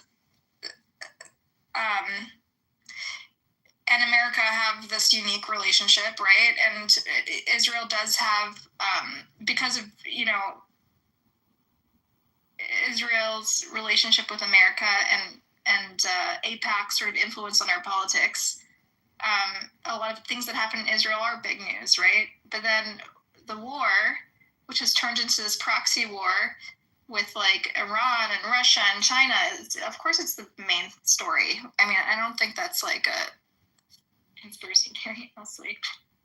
And plus, there's, like, a fucking genocide happening that's supposed to never happen again, in my opinion. Allegedly. Okay, guys? I don't know, like, there's been a genocide happening, and I'm not saying, like, just Palestine.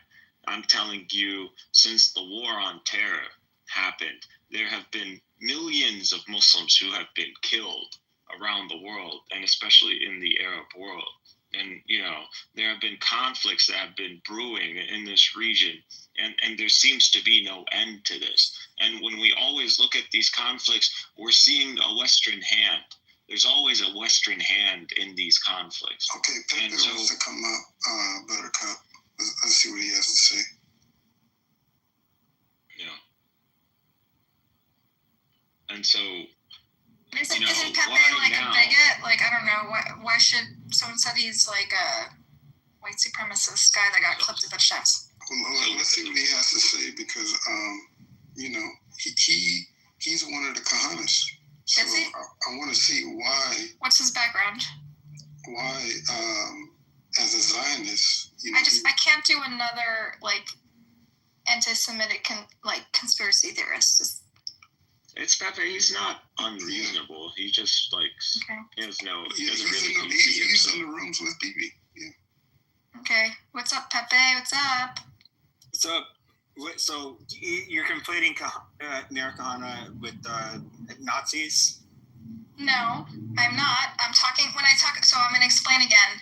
Meir Kahanis, as you may know, are the far right in Israel. They're followers of Meir Kahane who espouse violence and are kind of the root of all the violence that comes from Israeli society. But the reason I'm using the word Kahanis, Vincent, is because me and Amos, who runs the coexistence room, we use the word Kahanis tongue-in-cheek to describe Bibi Kapara and Harry Balzac and those sort of reflexive pro-Israel extremists. But obviously they're not followers of Meir Kahane's. These are Americans, and the Kahane's movement is an Israeli movement. So we're talking about Israeli sort of reflexive, far-right, pro-Israel people who just attack anyone who disagrees with them. But didn't Meir Kahane get his start in the United States? He started the Jewish Defense League? Yeah. So they're a fringy thing. I have no idea that what was wrong with the Jewish Defense League? In other words, he was telling Jews not to be a bunch of fucking pussies and to stand up for themselves. Okay. So you are honest. You're like a literal. No, I'm not a Jew. I'm not but I do. I think he believes in the ideology. Oh yeah, I think Israel would be a better place if people believed, followed what he believed. Okay. Absolutely. Okay, so let me clarify then. This room is not about people like you who actually espouse Meir Kahane's view. They're about Bibi Kapara's room on Clubhouse, who fetishize Charlie Kirk, who we are arguing is a Christian supremacist who actually espouse views that are against Jewish interests. And so that's what we're arguing here. Is that factual though? Yes, we presented some evidence, and I'm not saying it's factual. That's our opinion, and we're presenting this opinion and the evidence we have, and we gave people a chance to respond if they could respond civilly. If you have a different view, I'm open to hearing it. Sure. I was raised Catholic, so we don't believe that there needs to be a state of Israel. Israel's the church, at least Catholic doctrine. We have our own covenant with God. It doesn't supersede the covenant that God has with Jews. However, we do not believe there has to be a Jewish state in which Jews have to be there warring with the world, and then the rapture is going to happen, and whatever stupid shit that these evangelicals believe. That's so foreign to me. But I'm a Zionist. I mean, they have a country, and just to be fair, it was a shithole. There was nothing there. It's a regional superpower. Okay, I don't want to get into the history of Israel. I think the topic here, Cleo, and I am interested to hear your views as someone who identifies with the Kahanist ideology or thinks at least it's worthwhile. It serves the Jewish people, at very least, right? I am interested to hear what you think about the fact that Charlie Kirk, whether this sort of recent alliance, since Trump came in office, he sort of courted a lot of white supremacists and Proud Boys and white nationalist groups. It also courted the far-right pro-Israel right and Republican Jewish establishment. And as a result, they're sort of in bed together. And since then, we've seen a lot of alliances between sort of this far-right, Christian right, white supremacist personalities and the pro-Israel cause, and we're seeing sort of a lot of collaboration between these two used to be very polarized segments of society. Sure. So as somebody who's been in more dissident right-wing circles, a lot of people call it far right. It doesn't matter. Charlie Kirk has been the butt of jokes, including from people like myself. I'm not going to lie. I've always looked at him as kind of like a tool of the Republican Party. To basically win over young conservatives. Now, I think he's a very gifted individual in terms of his debate tactics. Like I couldn't do what he did, and most people couldn't. With that being said, I don't think that he was in bed with us. I think that we looked at him as kind of a. And this isn't a fault of his. He was doing his job. But he was like a shill for the Israeli government, wasn't he? Like No. Or do you think he was an opportunist just trying to get clicks because this is like really good for the algorithm? No. He's somebody. First of all, there was. I am curious about how you characterize him as someone who's kind of studied him more than most of us. Sure. So do I think he was a quote unquote Zionist shill? Yes. But do I think that he was? First of all, I think there's one thing you have to understand is that a lot of these Republicans that are especially evangelical Christians, Baptists, and so forth, they do believe that stuff. That is truly, authentically who they are. I'm not going to knock him for that. Now, I don't. When it comes to him, if you backtrack like 8 years. How this all started, they were, you know who the Groypers are, right? The Nick Fuentes, stands, the followers. Yeah, so in 2016, you would have him and Rob Smith. Rob Smith was a black conservative. He was a veteran, also homosexual. They would be on stage. The Groypers, what they would do is they would line up in the queue to ask questions, and they were very targeted towards Jews. They're targeted towards a lot of people. And of course, they're very, I don't even want to describe the Groypers. They're fucking retards. But they were always fucking with him. And what you've always gotten, I'm somebody who's like spoken a lot with the former leaders of the alt-right, like Jared Spencer. I talked with him quite a bit. When it comes to like quote unquote kosher conservatism, they were not on board with that shit. He was always considered like a normie conservacuck. I'm somebody who's a Zionist. Like I support Israel. But he's always gotten a lot of shit. But that's not at the end of the day, I look at him. I've already explained this to you a million times. Okay, but hold on a second. Zionism is that. I just want to finish. I'll finish with this one. I just want to finish this one point. He's somebody who I think genuinely was. He likely did stand for principles that he actually believed. I've never seen anything racist. He never said anything racist. He never said anything anti-Semitic.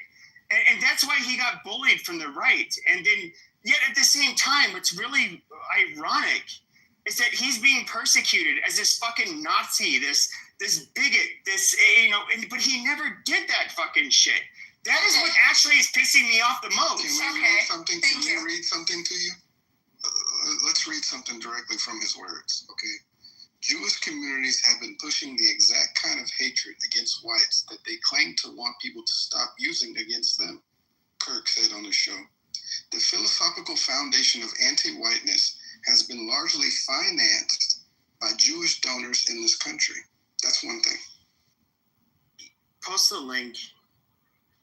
There's one thing Jews aren't going to deny this. There's no shortage of baggy left-wing Jews in the United States. Like, they're a dime a dozen. Like, we can agree on that.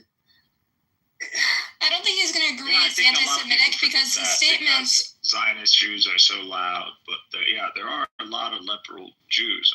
No, listen, Cleto, I don't think you're going to see it as anti-Semitic, the quotes we're going to give you, because he mainly demonizes left-wing Jews and progressive Jews, and in the way that the pro-Israel right demonizes left-wing Jews.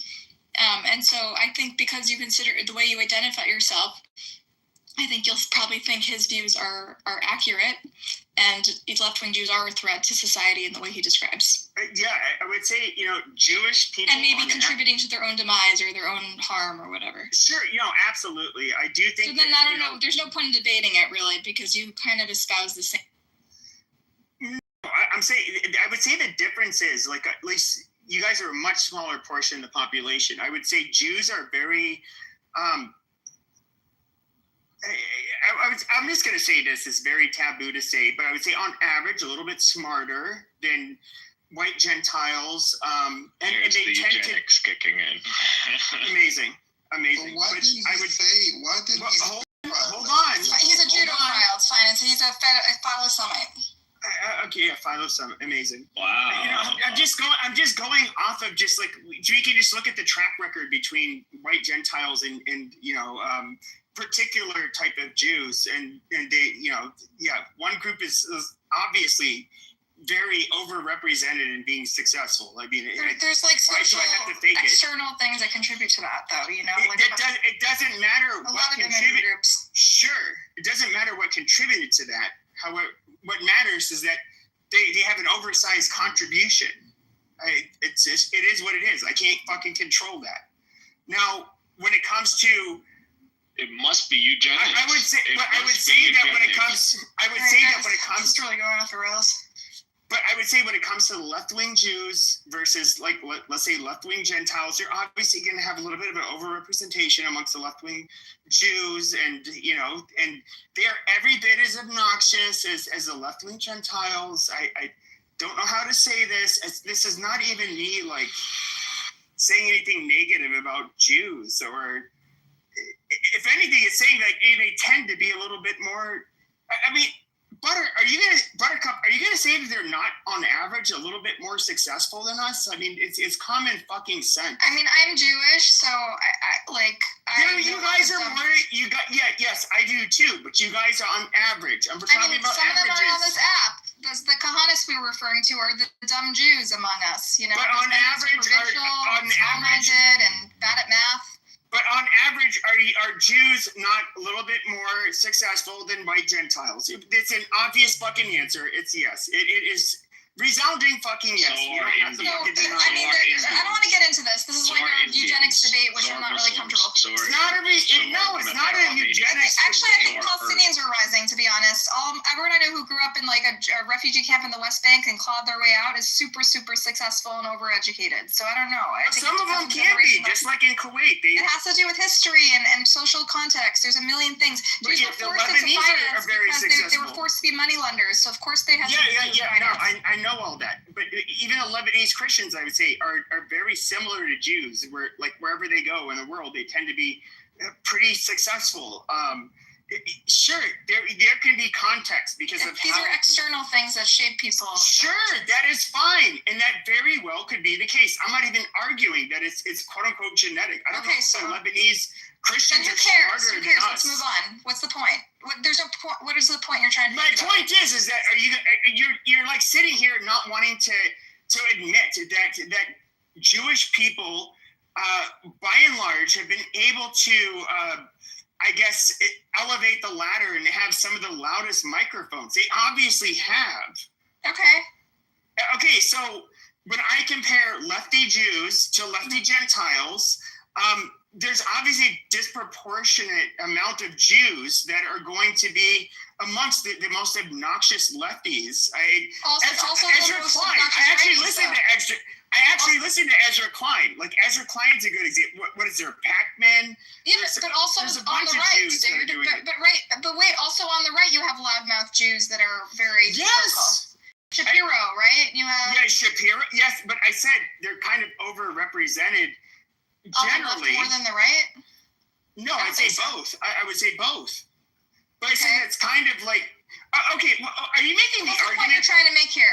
Is the argument that you're trying to make is that Jews just like fucking weasel their way into these positions and only platform each other? No. There's many social and sociological reasons for why Jews are very, very active in politics. And very active and very vocal. Which ethnic group is the most active in politics in the United States? No, it's not a fucking contest. Who gives a shit? What's your point? Yeah. No, Jews are. Literally, Jews are.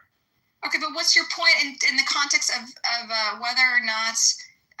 Because somebody was trying to sit here and like you guys are trying to make it sound like because some of the loudest leftists are Jewish, somehow that's anti-Semitic. No, it's not. Okay. Like they're overrepresented on the left, like they are on the fucking right. Like I don't. All right, thank you for sharing your view. Okay, fine. Does anyone else want to speak? Butch, you have any thoughts? Or this new guy with the blue hat? I don't know how to say your name because it's in another language. What's the topic? The topic is Charlie Kirk and whether or not he's a bigot. Do you think Hamas would have spared raping? I don't know. You could be an ugly bitch, but do you think Hamas would have spared raping you or killing you? Oh my God. As someone who could Where did that come potentially, from? That was as someone who could have been potentially one of the people on October 7th, I'll tell you that no, that we're not about that. I think Hamas would tolerate Nora. That's what Pepe does when he loses an argument. Pepe thinks like we're Why did it go into rape? Like that was such a turn. Jesus Christ. He's a Gentile cop. We're Islamists, we're Muslims, we're not Christians. Like they went in Bosnia and they started raping the Muslims there. We're not like that. We don't do what Christians. Okay. Yeah, I don't. This was like a weird. Yeah, his first instinct. Yeah. His first instinct to just to talk shit. Tell me about you. Who are you? I don't know you. But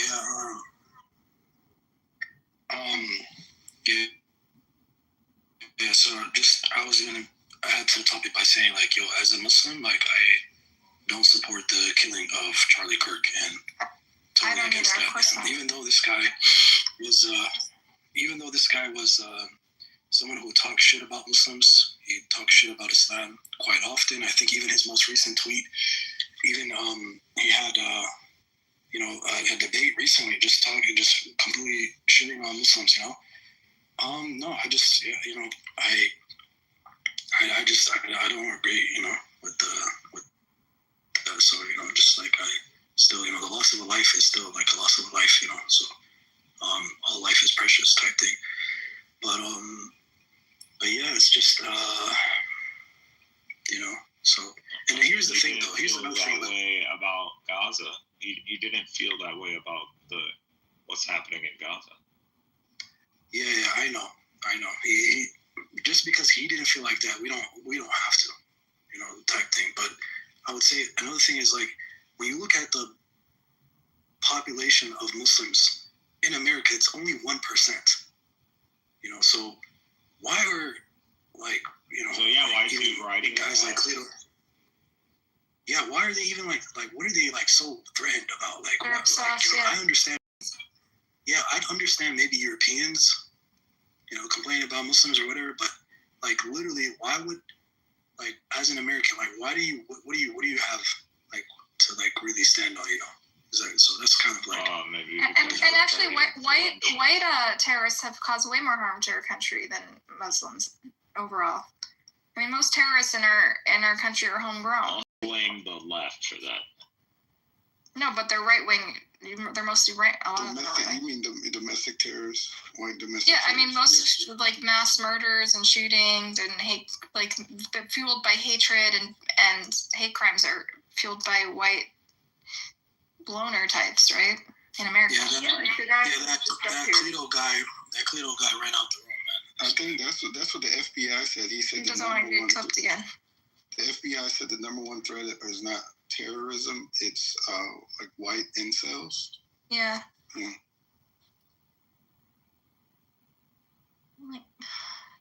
But I noticed something about that Pepe individual. Like this guy, he when it comes to like Muslims, like he's ready to attack Muslims and talk shit about them. But when it comes to Jews, like he's very hesitant. Like I noticed that he doesn't like.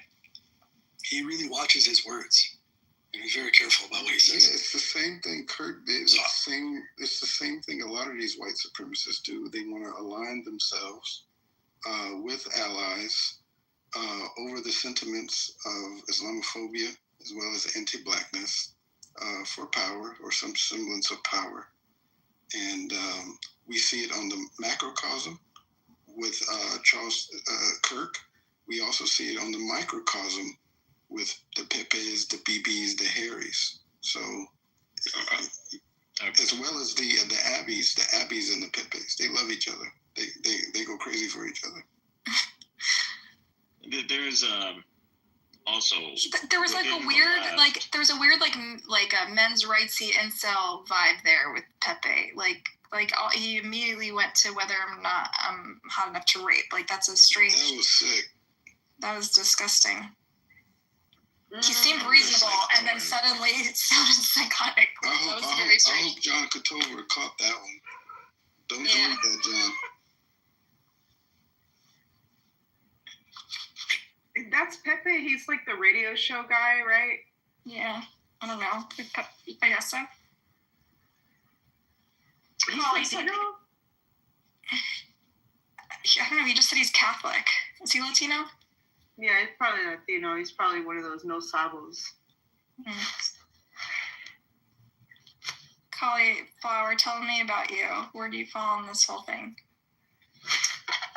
So I feel nothing for this person.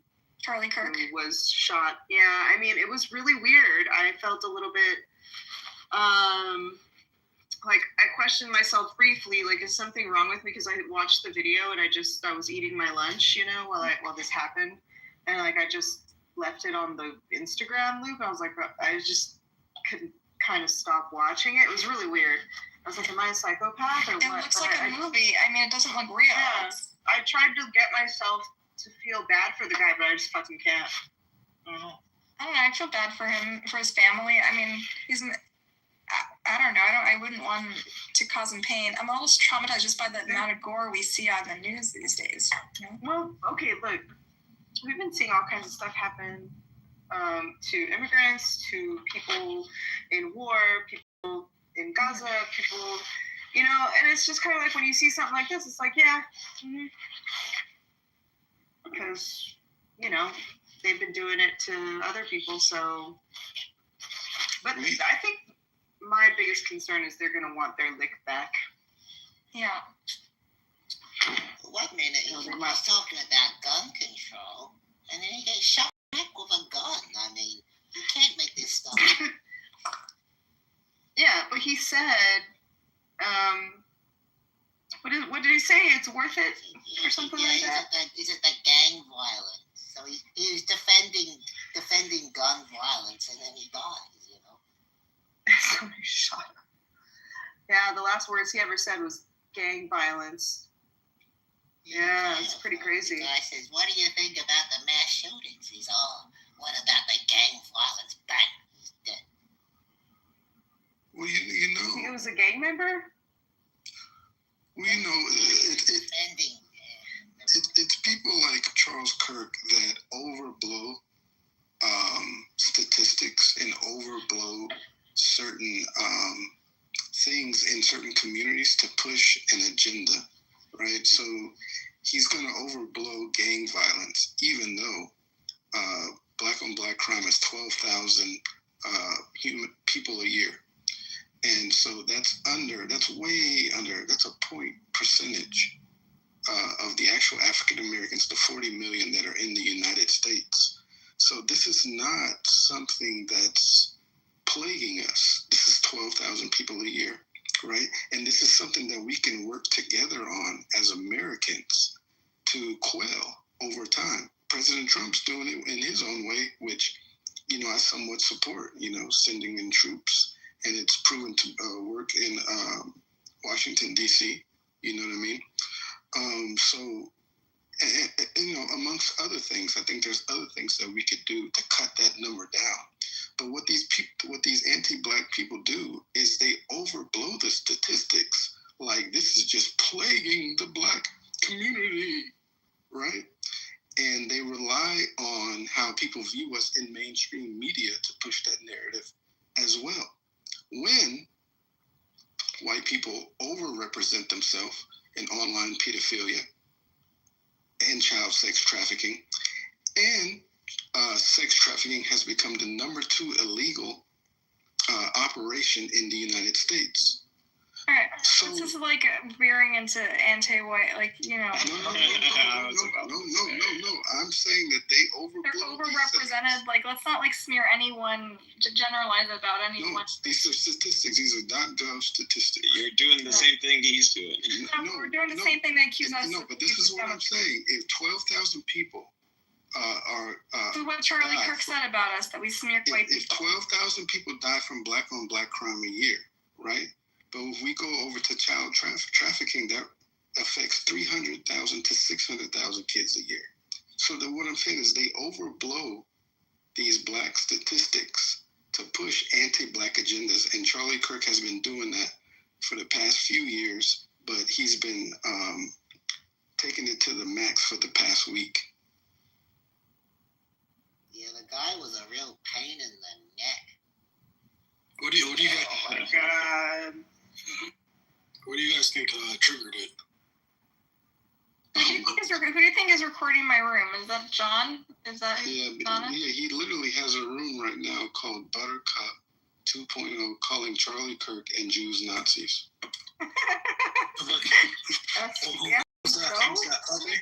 Stupid. And what? No, it's John Kitover, and it's in the house called Amir Terrorist Call FBI. Oh my god. That is like a fucking shit show. Is that Amir's room? No, this is John Kitover. How does he juggle so many accounts at once? I don't get it. They say he has 57 phones. It's a skill. 57 phones. How? 7 accounts. Time? Who pays him? Like, how does he get money? He's crazy. He's literally crazy. Guys, I have a question. Okay, first, well, maybe 2 questions, but first, what do you think was the straw that broke the camel's back for when it came to Charlie Kirk? And then number 2 is like, who do you guys think is next? Oh, you mean what caused someone to shoot him? Who do you guys think is next? I mean, you think it's gonna stop here? I don't think he caused his own death. First of all, no one deserves to get shot. I don't believe in vigilante justice. It was only a matter of time, honestly. I'm surprised, like, how far this guy got, like, because I know they have a suspect yet. That's what I'm waiting on to pass any judgments. That's what everybody's waiting on. Yeah. So they've been released already, so I don't know what's going They had 2 suspects, I think, and they released both of them. So they don't know who did it. Well, Utah has the most white people per capita. And then so if we go to white people, they do the most mass shootings per capita. So it's statistically conducive for it to happen in Utah. Vincent, you're like obsessed with me. I don't even think I've had one conversation with this guy, and he's fucking obsessed with me. Is Vincent someone else? Does anyone know who Vincent is? He's like this black convert. He's no Jewish now. I don't know what's up with him. But he's a Zionist, obviously, because I don't know. Vincent, I think you might have a wrong impression of me. I engage with Jews because they're my people, and I think I want to have a dialogue with them, okay? I'm not trying to defame you or anybody. I just feel that, I have a different opinion about Gaza and the Israel-Palestine conflict, and I feel the need to vent my frustration and engage with Jewish people who have a different view. That's all, okay? He's a chat warrior. He does this in every room. Like, he never comes up. You never hear his voice. You never hear his intellect. He's just a chat warrior. Yeah. Okay. I don't know. Do I need to push the limit? I'll push the limit on this guy. Like, at the end of the day, the left is an alliance. So if you've been in American university, yeah, you understand. Yes, exactly. So we are an alliance, and so this guy literally went against Islam, advocated for pretty much like destroying us and destroying our ideology and outlawing us, and so he was by he wasn't subtle, at least when it came down to Islam and Muslims. Deport all Muslims anyways. So, you know, from that perspective, yeah, fuck him, obviously. So I don't give a crap about him. Like, you know, from, you know, he put himself against Islam and Muslims for some sort of like global agenda and a crusader agenda, and he paid the price. So I don't know. Just in case, it might be one of us. I don't know. It could be. Maybe. I don't know. I don't think so. But maybe. Could be one of us. But like, you know.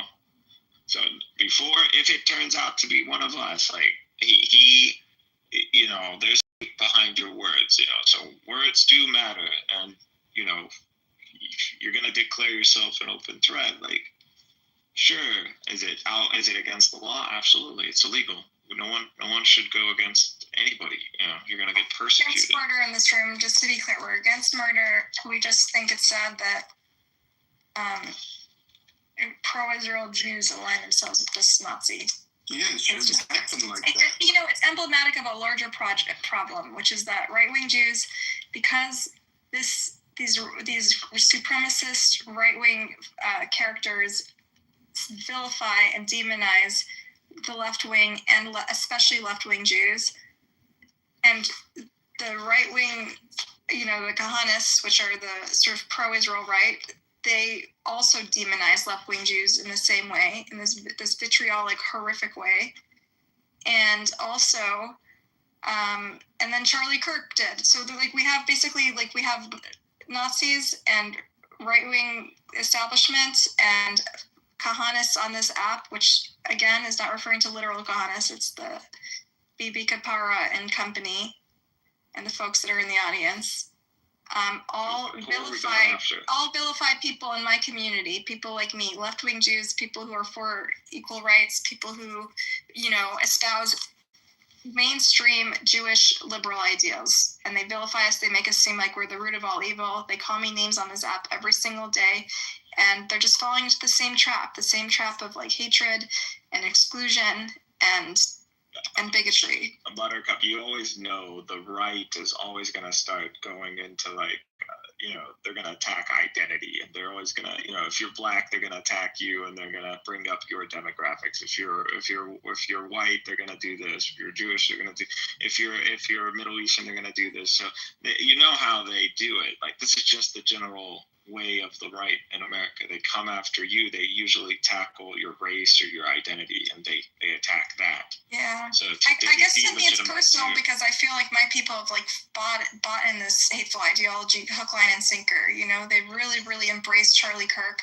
Israelis, especially that I'm friendly with, would send me his clips, not knowing the context at all.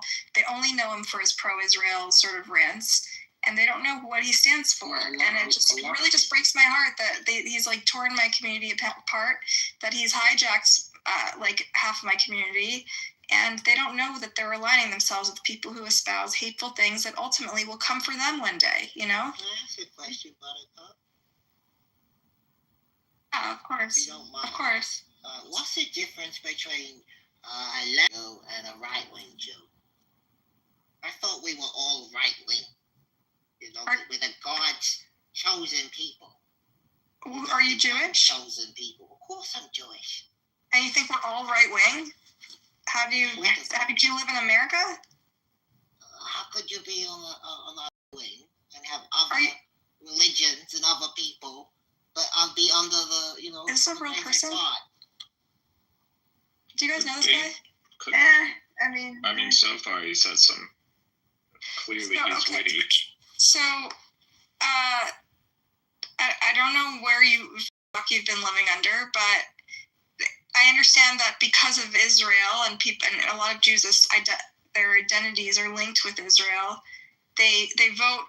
They veer to the right because they think that Republican Party better represents Israel's interests. Well, Trump loves us. Yes, we should. Israel, you mean? Trump. He doesn't love us. He loves Israel. I mean, he doesn't love Israel even. He just is good at pandering to Jews and making them think that he's like Israel's best friend, right? He's doing a good job. I don't know. It's not looking very good for anybody over there. Just saying. A lot of people are dying. Kids are dying. Yeah, Yahoo just bombed Iran. Thank you. Who is this guy? Is this a real person? This is not a real person. That might be Norm. That might be Norm. And there's like, he was so sure Norm. I was like, Norm. Who the fuck is this guy? Norm. We had another show on here that was made with the same exact voice. I moved them down too, but they had another. It was like Buttercup, but like Butch Buttercup. I'm loving the Buttercup. You got me for like a second. I'm loving the Buttercup PTRs they got going on. But yeah, Angry. Oh yeah, those guys. It's cute. Wait. It's like. Somebody was talking about Hassan Piker earlier. The Korean person, the person with the Korean name. They're saying that Hassan Piker actually witnessed this live, watched it live. Yeah, because he's like a street. Do you guys know who Hassan Piker is? Yeah, of course. I love that song. Okay. But I don't think it should happen like this. We're in America, free speech. The guy offered himself to be debated. You know what I mean? College to college. Yeah. I don't. It could have been a thing where he like only showed the debates that he won. Who knows? How he marketed. Oh yeah.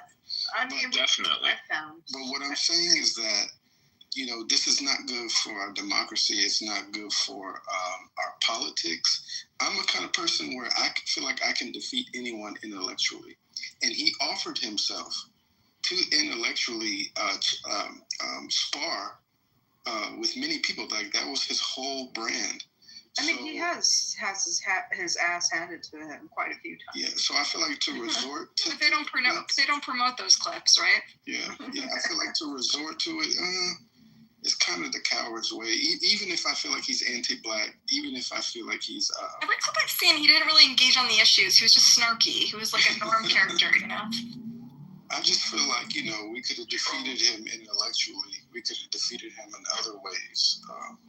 And played chess. Of course, no, we should never endorse violence. No. I've already discussed with Pepe a lot. Like, if you break him, if you break him down to the ideals, like if you go, you'll see that he will align with the ideals. So if we're talking about Pepe, Pepe is like a leftist in ideals, but like he's just like someone who is on I was talking about Kurt. I thought you were talking about Kurt. Yeah, I was talking about Kurt, but maybe he's talking about Pepe. Oh, Kirk is a wasp. Like seems like he broke at some point in this conversation. They're all wasps. It's just like white guys who are usually on the right are usually wasps, and at different degrees will advocate the extremism. The extremists will advocate for like a wasp state, and you'll see those are the ones who are obsessed with like Jews, Zionists. So those kind of wasps who are practically like Nazis at that point. They're all mad at the mainstream media right now. They feel like they're not getting any love from the mainstream media. They feel like everything is promoting like interracial marriages. They feel like they're being like whited out. They feel like their racial stock amongst the world is dwindling. They're so used to having this semblance of white power that they're starting to get worried. They're mad at like the internet and TikTok, which is why they're trying to ban it. They're mad that like all this BIPOC indigenous sovereignty and remembrance is happening amongst the people, and they are they're scrambling right now. They're scrambling. Yeah, they're scrambling because there's a reason they are scrambling, because the demographics are gonna flip in America. Like we're talking, you gotta be honest. People, the right and the left in America, they are represented based on like racial lines. There's a racial correlation to the left and the right in America. Yeah, if one demographic grows, the left also grows. We're reaching a tipping point. Latinos are going to be the majority demographic by 2070, and so that's why that could explain a lot of the new ICE policies. So Kirk, Ustad, real quick, Ustad, what were you saying about Hassan Piker earlier? Or we can table it. I just wanted to let him know that I wanted to ask, about Hassan Piker. But yeah, Othello, if you want to keep going. Let's change the topic. Let's talk about Hassan Piker or about him. Yeah, so apparently he was watching the shooting live. He didn't know it was going to happen. He was just watching it live, and he had obviously a horrific reaction to it. And he said he was urging his followers not to make fun of the shooting or the death of Charlie Kirk, because he said, this is terrible and stuff like that. And he also felt like that he might be next. Did you see this video? Yeah, because they're gonna want their Did you see the video of Hassan reacting? No. It was. I was watching Kyle from Secular Talk, and he was talking about it. So, but I think the video's out there. It's not sure to be hard to find, but yeah. Piker isn't stupid. He's not gonna go in the middle of a university and set himself up. He would have probably gotten shot long before Kirk did. Honestly. Kirk represented their white knight. He was the one that's supposed to go to the universities and galvanize the youth and fight and push back on leftist ideology that seemed to be spreading faster in these institutions of higher education. Why? Because they're learning the truth of the world. Not only that. Not really. They're losing, dude. His purpose is also to thwart the young people or youth from accepting the ideology of Nick Fuentes. Nick Fuentes is somebody who's rising, becoming extremely popular among among young people. Well, also the leftist ideologies, right? White people are seeing their children radicalize and support pro-Palestinian agendas in record numbers right now, similar to when the Black Panthers linked up with the white kids at the universities and became anti-war during that time. And we know that once that happened, that's when the U.S. government started going after the Black Panthers and locking them up until this very day. I think a Black Panther just got out 6 months ago. So they're really worried. They're scrambling, and they needed people like Kirk to go and galvanize the youth, get them back on board with conservative agendas, right-wing agendas, and he was their white knight. Yeah. One interesting thing about Kirk is that... I'm sorry, but someone was kind enough to post in the chat, Free Palestine posted in the chat, the actual video of him saying the anti-Semitic stuff that we're trying to demonstrate, he said. Is it okay if I play it real quick? Yes. Okay.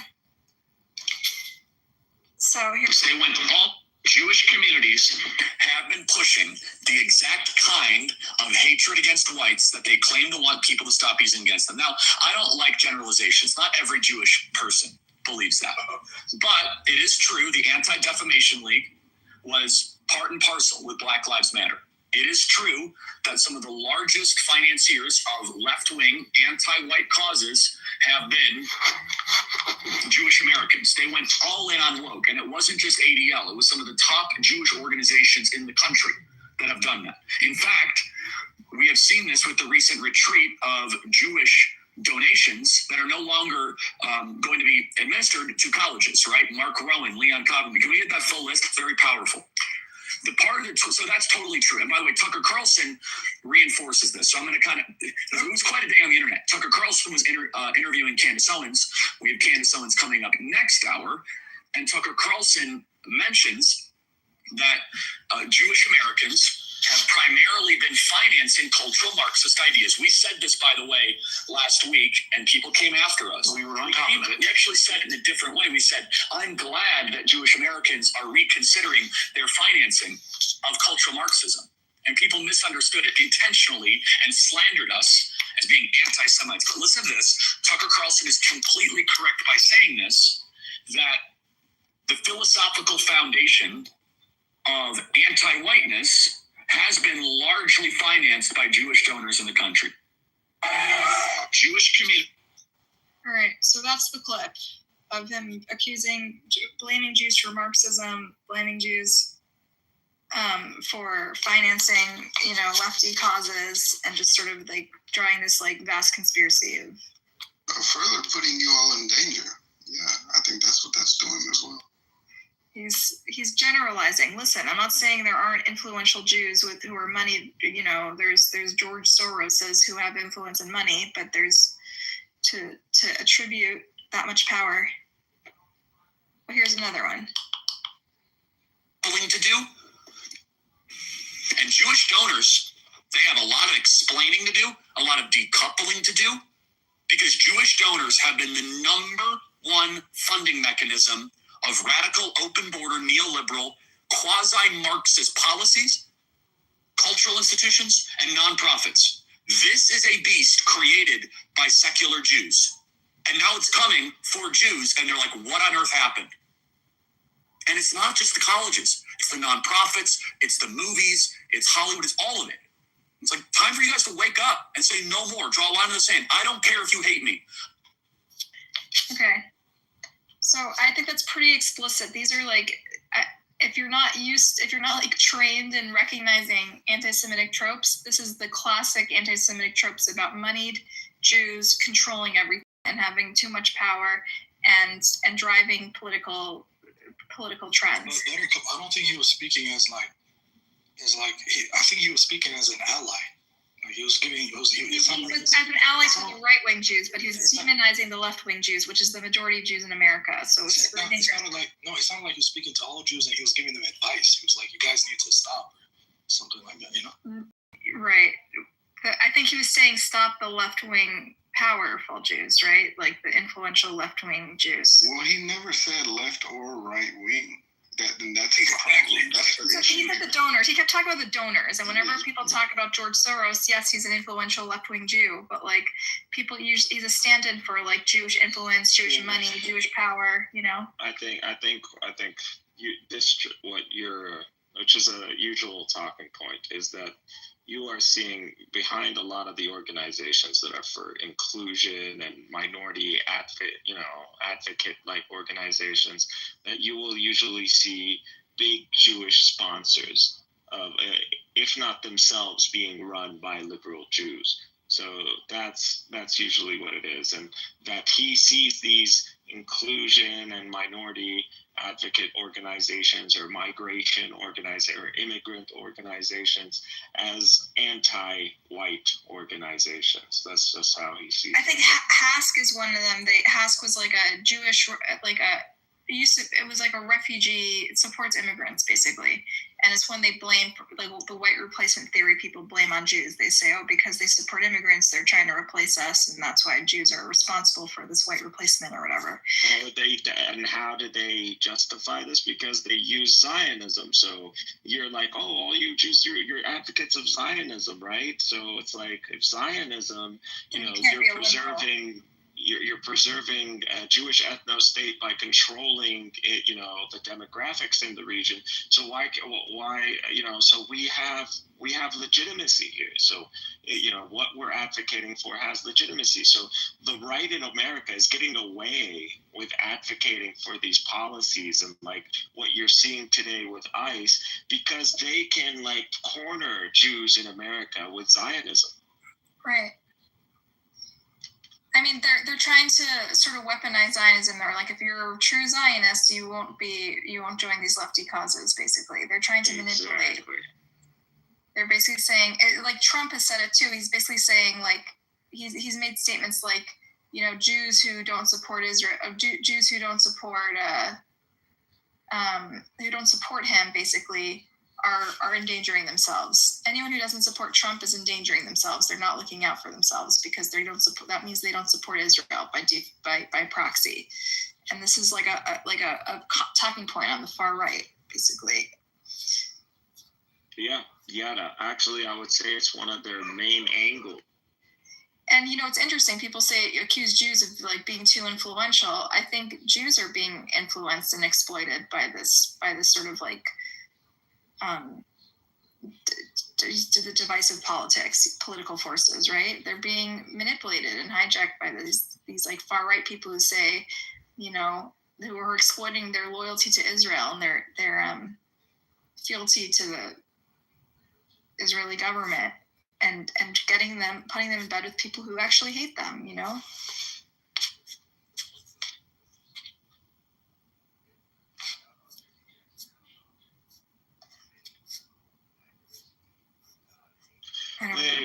There can't be a problem, and I'll tell you, especially with the leftist Jews, like it's too late in the game for you to be caught and frozen like a deer in front of headlights when someone puts you in when someone on the right asks you about Zionism. Your position should be very clear. We don't need to be educating you on what Zionism is. We don't need to be educating you on what's going on in Palestine or the Greater Project or the War on Terror. Like, none of this. It's too late in the game for you as someone on the left to not be aware of this and aware of what's going on when it comes down to this conflict. And our greater doings as America and our foreign policy in the wars since 9/11, even before, so we got to be clear. And as a generation, there is no reason for ignorance. We have social media. Everything's accessible. So, you can't be on the left and be ignorant at this point. Your position should be clear. What you advocate for should be clear. Yeah. And that's a problem with a lot of leftist Jews. Like, the right comes in, blah, Israel. And then they're like, yeah, that's not going to work.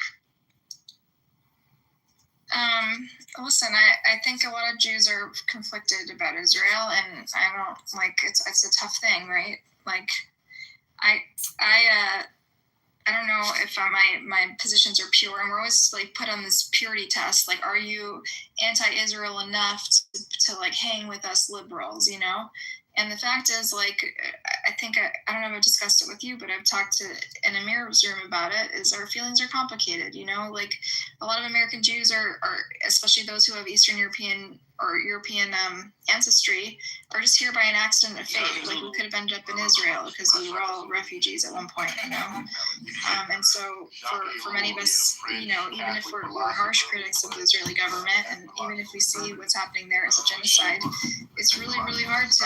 I think we need to. What happened. I'm with you. What happened. Let's say 1947, 1948, the establishment of the Jewish state. It happened. Yeah. It is what it is. It was bad, but circumstances, desperate circumstances. Let's move on. But the thing is, today, do we want to continue in the same mindset, or do we understand that those were circumstances and they were bad circumstances, and we should not be advocating for those circumstances? That's where we're at today. I mean, personally, I've moved in a direction that makes some Jewish people uncomfortable, clearly, especially on this app. But but there's also there has been movement. I think there's a young generation that is really disillusioned by sort of the narratives we've been fed. I can only speak for American Jews with a very different experience, but a lot of us who were raised Zionist grew up and met Palestinians, usually in college, and heard the other side of the story, and just were extremely disillusioned by some of these talking points that were really shallow and thoroughly unconvincing and just not coherent. And so, anyone who's intelligent and can think for themselves feels lied to. They feel like they lied to us. And so there's just a real disillusionment, I think, in my generation. But I think it's hard because we have, I love people who are Zionists, who have views that I even find abhorrent. And it's very hard for me to talk to them about this topic because they're in my family and I don't want to fight with them. And And I think that's where the conflict is. And so it's like, it's hard when people on the left kind of give us these purity tests, these litmus tests, if we're liberal enough, if we meet the requirements. Like, I feel like I get more respect in Mir's room, but they too also test to make sure I'm anti-Zionist in the right ways, you know? And it's fine, and I'm fine with it. I can handle it, but like, you know, it's a tough time right now. It's traumatic. I understand. We need the leftist mindset to be hardwired in you, and for us to make sure it's hardwired is to get that clear confession out of you. So otherwise, I'm not using the J word. Is that no. This is not necessarily about like Palestine. It's about the principle, the ideal. Like, we don't believe in ethno states. We believe that if there is any sort of diversity of demographics in any place, everybody should have equal rights. And you know, whether that's in Israel or not everyone.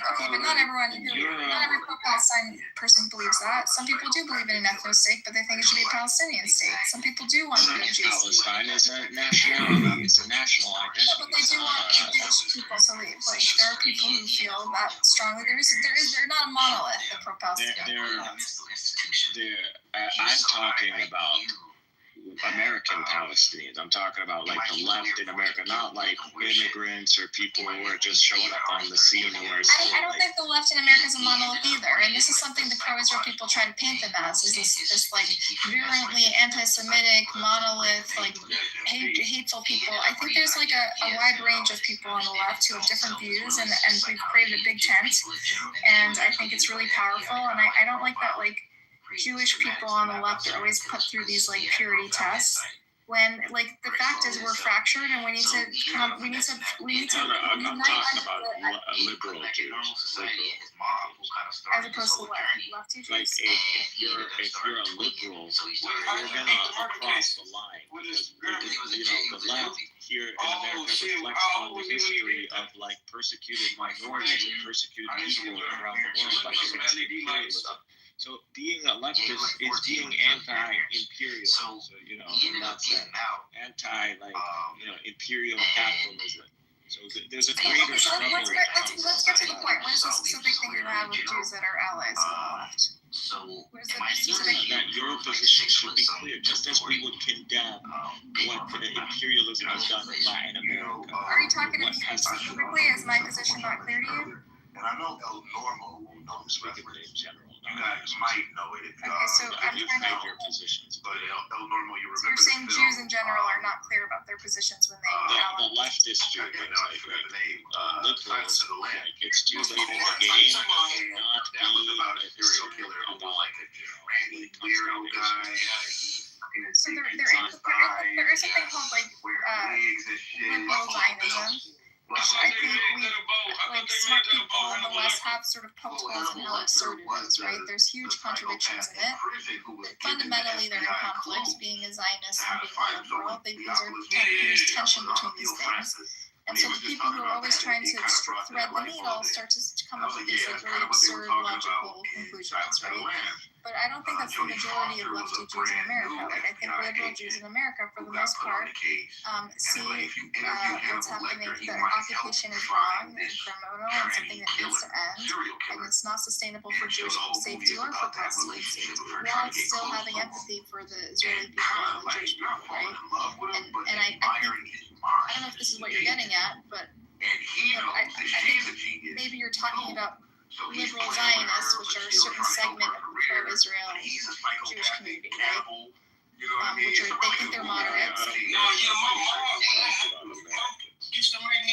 saying liberal Zionist Jews. It's like a contingent of Jews that they identify as liberal, and they think it's compatible with their Zionism, with their pro-Israel views. No. This is an American phenomenon. Maybe you're not familiar with it, but like my family, they're liberals, but they also are Zionists, right? Okay, yeah. Those are that are being called out. So those people are the ones that can you truly be elected? No, they can't, and that's why they're ending up twisting themselves into knots, trying to make it all fit together. So these are the ones that people like Charlie Kirk have hijacked. So he rattles them around whenever he wants to create a talking point that might seem like controversial. So he pulls out the Jewish rattling stick. So every time he says something controversial that might seem like white supremacy, they're going to just pull that stick out. That's what Charlie Kirk does. Yeah. I don't know why I heard that. There was another guy. There's a novel by yours called Smart, a French novelist, but she's like that motherfucker was crazy. And he was really medieval. He was looking for like. You guys know who I'm talking about? No. Like the Fountain of Youth or some shit like that. Like there's another guy on the right. Yeah, normal guy, right? Like think about Notorious. He was calling out like normal people, you know, and like imagine if they were in like. He said leftist Jews are the biggest enemy to if they had actual use cases for him, like he probably would have been a great warlord if he wasn't such a sicko. They are. He was a warlord. And talking about this stuff like Kipper or something. Jews have always been the biggest. You know what I'm saying? Like, Benny, I'm gonna say the same thing I said to Mikhail. Like, I understand that well, if you look Charlie at Kirk's him, you'll see when he got conspiracy away theories with, about Jews are very alluring to you, but don't get sucked into it because that's not the conversation yet, okay?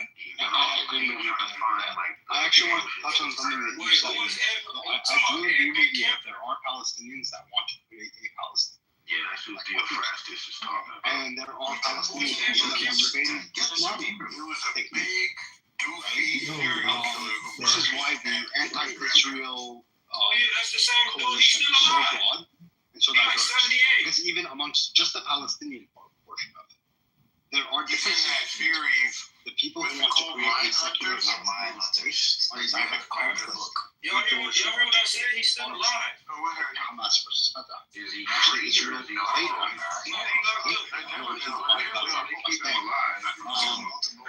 and then that's not even getting into but that does exist. No, but that does exist. Don't deny that. I know you're firmly on the Islamic portion of this. I get that. There you go. I don't know what they bring to say since we're free. No, but I know that this is your opinion. There you go again. Right? It's not a fallacy. Your opinion is like that. I don't think you. I think you always. Kill his mom. I've never saw this. Anyway, this. Yeah, just Anyway, that's not even to get into the this does exist in Palestine amongst the Palestinian people. There is a conflict between these two different anti-Israel. That's not even to get into the American component of the anti-Israel population, right? So there are different kinds of people in America, right? Like right-wing anti-Semite, KKK, white Catholics, along with I don't know, gays from Palestine, right? So there's a broad coalition of people that are generally anti-Israel, and they don't agree on a lot of things. Right? So this is why I think, personally, I don't think that Americans in general should be Palestine. I think they should just be isolation. I think they should just concede that we shouldn't have any interest in this region generally.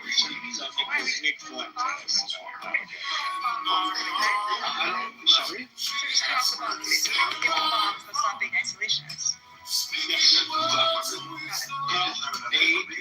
Generally, I don't know if that's good.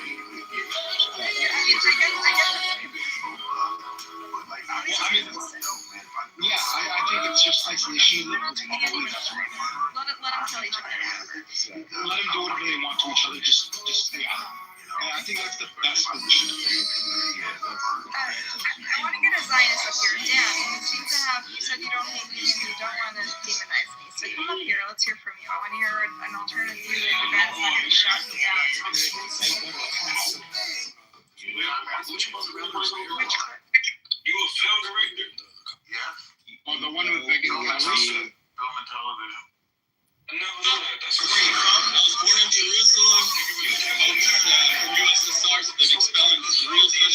My question is to you is this: what do you think about foreign aid to Israel? Is it a strategic partnership? Israel is a partner of the United States. People in Israel got to understand something. The number one enemy to the people of Israel are American Jews that do not support Israel and do not support MAGA. Okay? MAGA, the evangelical Christians, and the traditional Catholics in this country, have Israel's back. They have the Jews back. The biggest single enemy to the Jewish people are not the Islamic supremacists. The biggest enemy you have is inside the wire. Progressive Jewish billionaires, they're funding all this stuff. They are the number one enemy, and the people in Israel have to set that right. Because MAGA has your back, traditional Catholics have your back, evangelical Christians have your back. We always have the back of Israel. But I gotta tell you, you're the enemy inside the wire. Where you from? That's why we have decreasing like serial killers. It's not like the profile. At the end of the clip. Oh, it's Trump. I said it's Trump.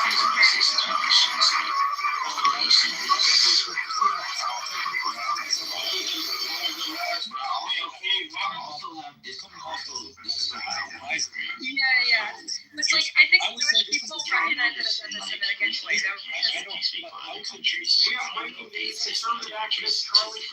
Yeah. I'm your friend, and that's why I'm looking out for you by vilifying all the people who disagree with you who are Jews.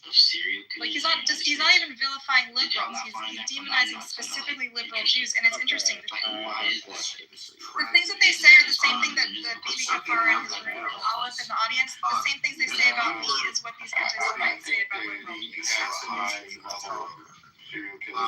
There was a high level of violence, like as opposed to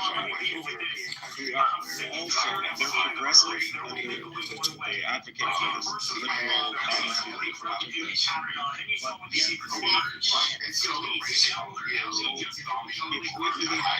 you both accept that it's a hypocrisy.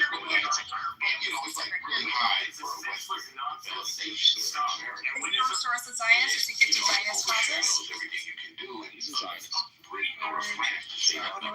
don't know. I don't know that he gives to. I don't know that he gives to Zionist causes. He gives to other. I don't know whether he gives to Zionist causes. He's not a Zionist, and he's known for criticizing Israeli government and its policies. Why did you assume that? His opposition to certain Israeli policies has led to criticism from pro-Israel groups and accusations of anti-Zionism from figures like Anton Dershowitz. He's been the target of anti-Semitic conspiracy theories, often complaining in support of causes of anti-Semitic tropes. So, I don't believe that. I don't believe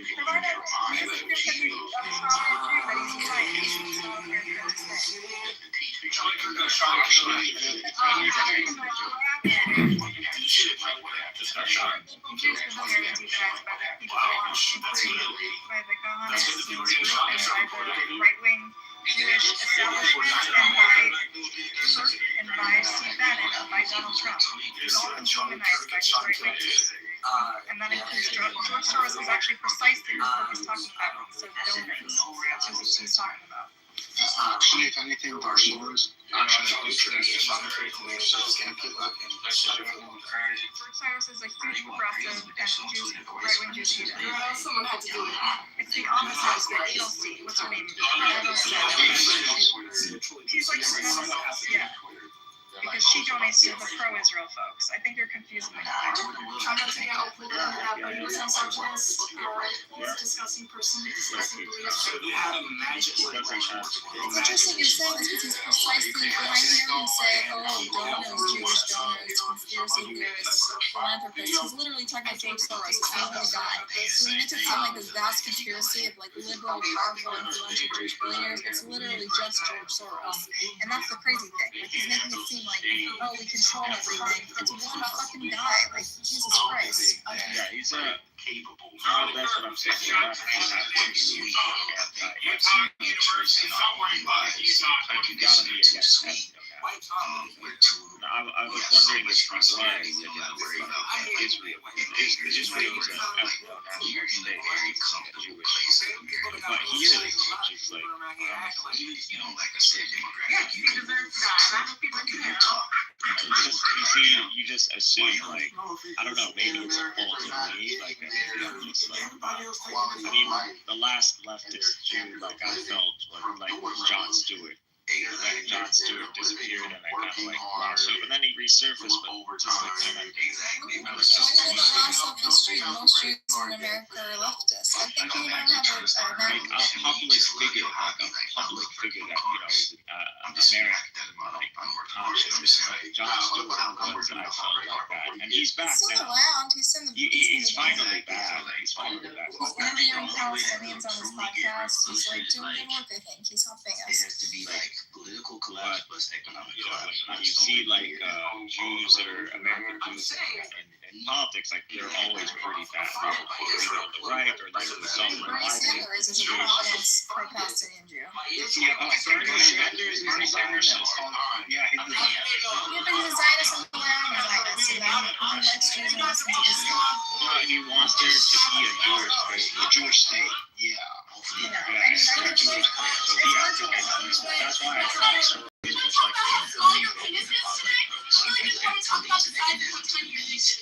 Yeah, I mean, it's tough.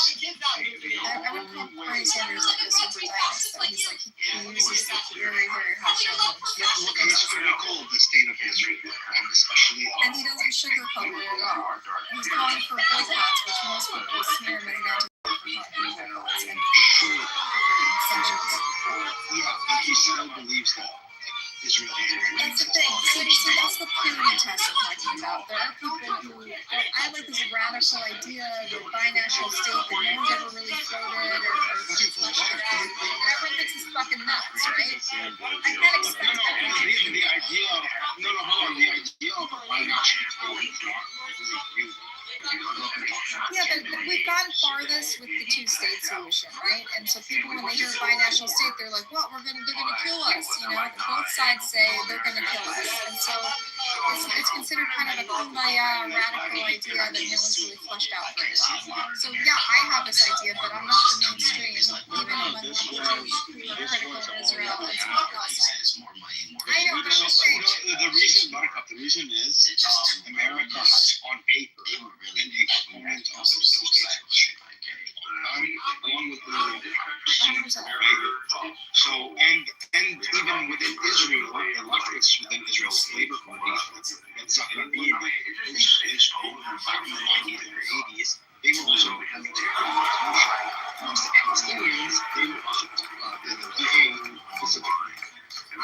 And he was more inclined towards eventually being not exactly, no. Oslo, not exactly.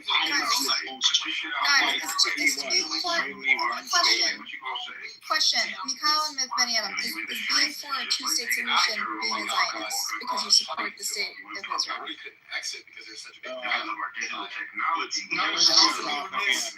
So I think Bernie Sanders supports a two-state solution, like most progressive liberal Jews. That's what most. Willing to accept, like Yasser Arafat was obviously supporting the two-state solution. They're making the Zionists he did not believe that Israel had the right to exist as a Jewish state. He just accepts it as a reality on the ground. Right. To be a Zionist is to believe that, someone that the state of Israel has a right to exist as a Jewish state. A two-state solution means there's a Jewish state besides a Palestinian state. That's what a two-state solution is. That they get to contain a state. Yeah, and whether you approach it from a line of, this is a reality that we have to accept from the ground realities, or that this is fundamental and like inalienable right to Jewish people. So by the same token, it's not the same thing. That's the kind of Zionist that Bernie Sanders is. He believes in a two-state solution. I don't know on what basis he believes that Israel has a right to exist as a Jewish state. As like a Zionist that's irredeemable. I'm pretty sure he has said it before. that Israel has a right to exist as a Jewish state, as a two-state solution. That doesn't mean to the exclusion of Palestinians. That doesn't mean to the exclusion. I never said to the exclusion of Palestine. Any two-state solution. Never been pressed. He's never been pressed on Zionism. Bernie Sanders is always he's a getaway artist. He's literally a getaway artist. All right, guys. That's what pisses me off about this whole. No, I'm pretty sure Bernie Sanders has explicitly said that. He hasn't been hard pressed on Zionism as in like what does it actually mean? Like why is a Jewish state and how do you maintain a Jewish state? So he hasn't been hard pressed on. The mainstream view for progressives who support Palestinian rights is a two-state solution. That's mainstream. Widespread view, okay? That's what he believes. Whether you label him a Zionist or not a Zionist or an anti-Zionist is irrelevant. What he believes is the same thing that Arafat believes, okay? No. They stay beside each other. No. So I have a direct quote. Hold on. I have a direct quote from Bernie Sanders. He said, He opposes a Palestinian state. He never said that. No, hold on. A direct quote from him. Do I think Israel has a right to exist? So I don't think Yasser Arafat would ever say that Israel has a right to exist. He would willingly accept that Israel does exist, and that's a reality on the ground. I can't change that, but do they have a right to exist? It does exist. There's a difference. Who cares? No. You're doing the same dumb litmus test that Israel's do, right? That the Zionists do. Does it have a right to exist? It's a red herring. It doesn't matter. It's a way to trick people. It's to trap people, to try to get them to pick a side. It doesn't mean anything. Who cares? No one has a right to exist, right? People just exist. It's not a real question. It's a fake question that you're kind of falling into the same trap. Why do they say it? Because they try to get people and say, you're an anti-Semite because you think people don't have a right to exist. Everyone in the world has a right to exist. No one does or doesn't have a right to exist. Things exist.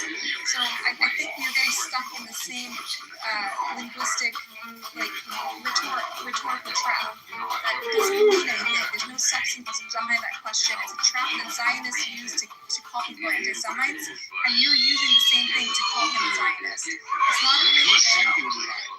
Zionism doesn't mean anything. It means Zionism is just what founded Israel. It's a thing that people like. The right to exist doesn't mean anything. It's do you believe in two states or you don't believe in two states? And if you believe in two states, you're the same as Arafat, you're the same as Clinton, you're the same as anyone who thinks wants a solution. Okay? I don't think it's that simple. What do you do for a living, sir? Okay, as opposed to what? Dismantling it and creating something new? I'm the only fucking lunatic that thinks that on Earth. Like, no one else thinks that. But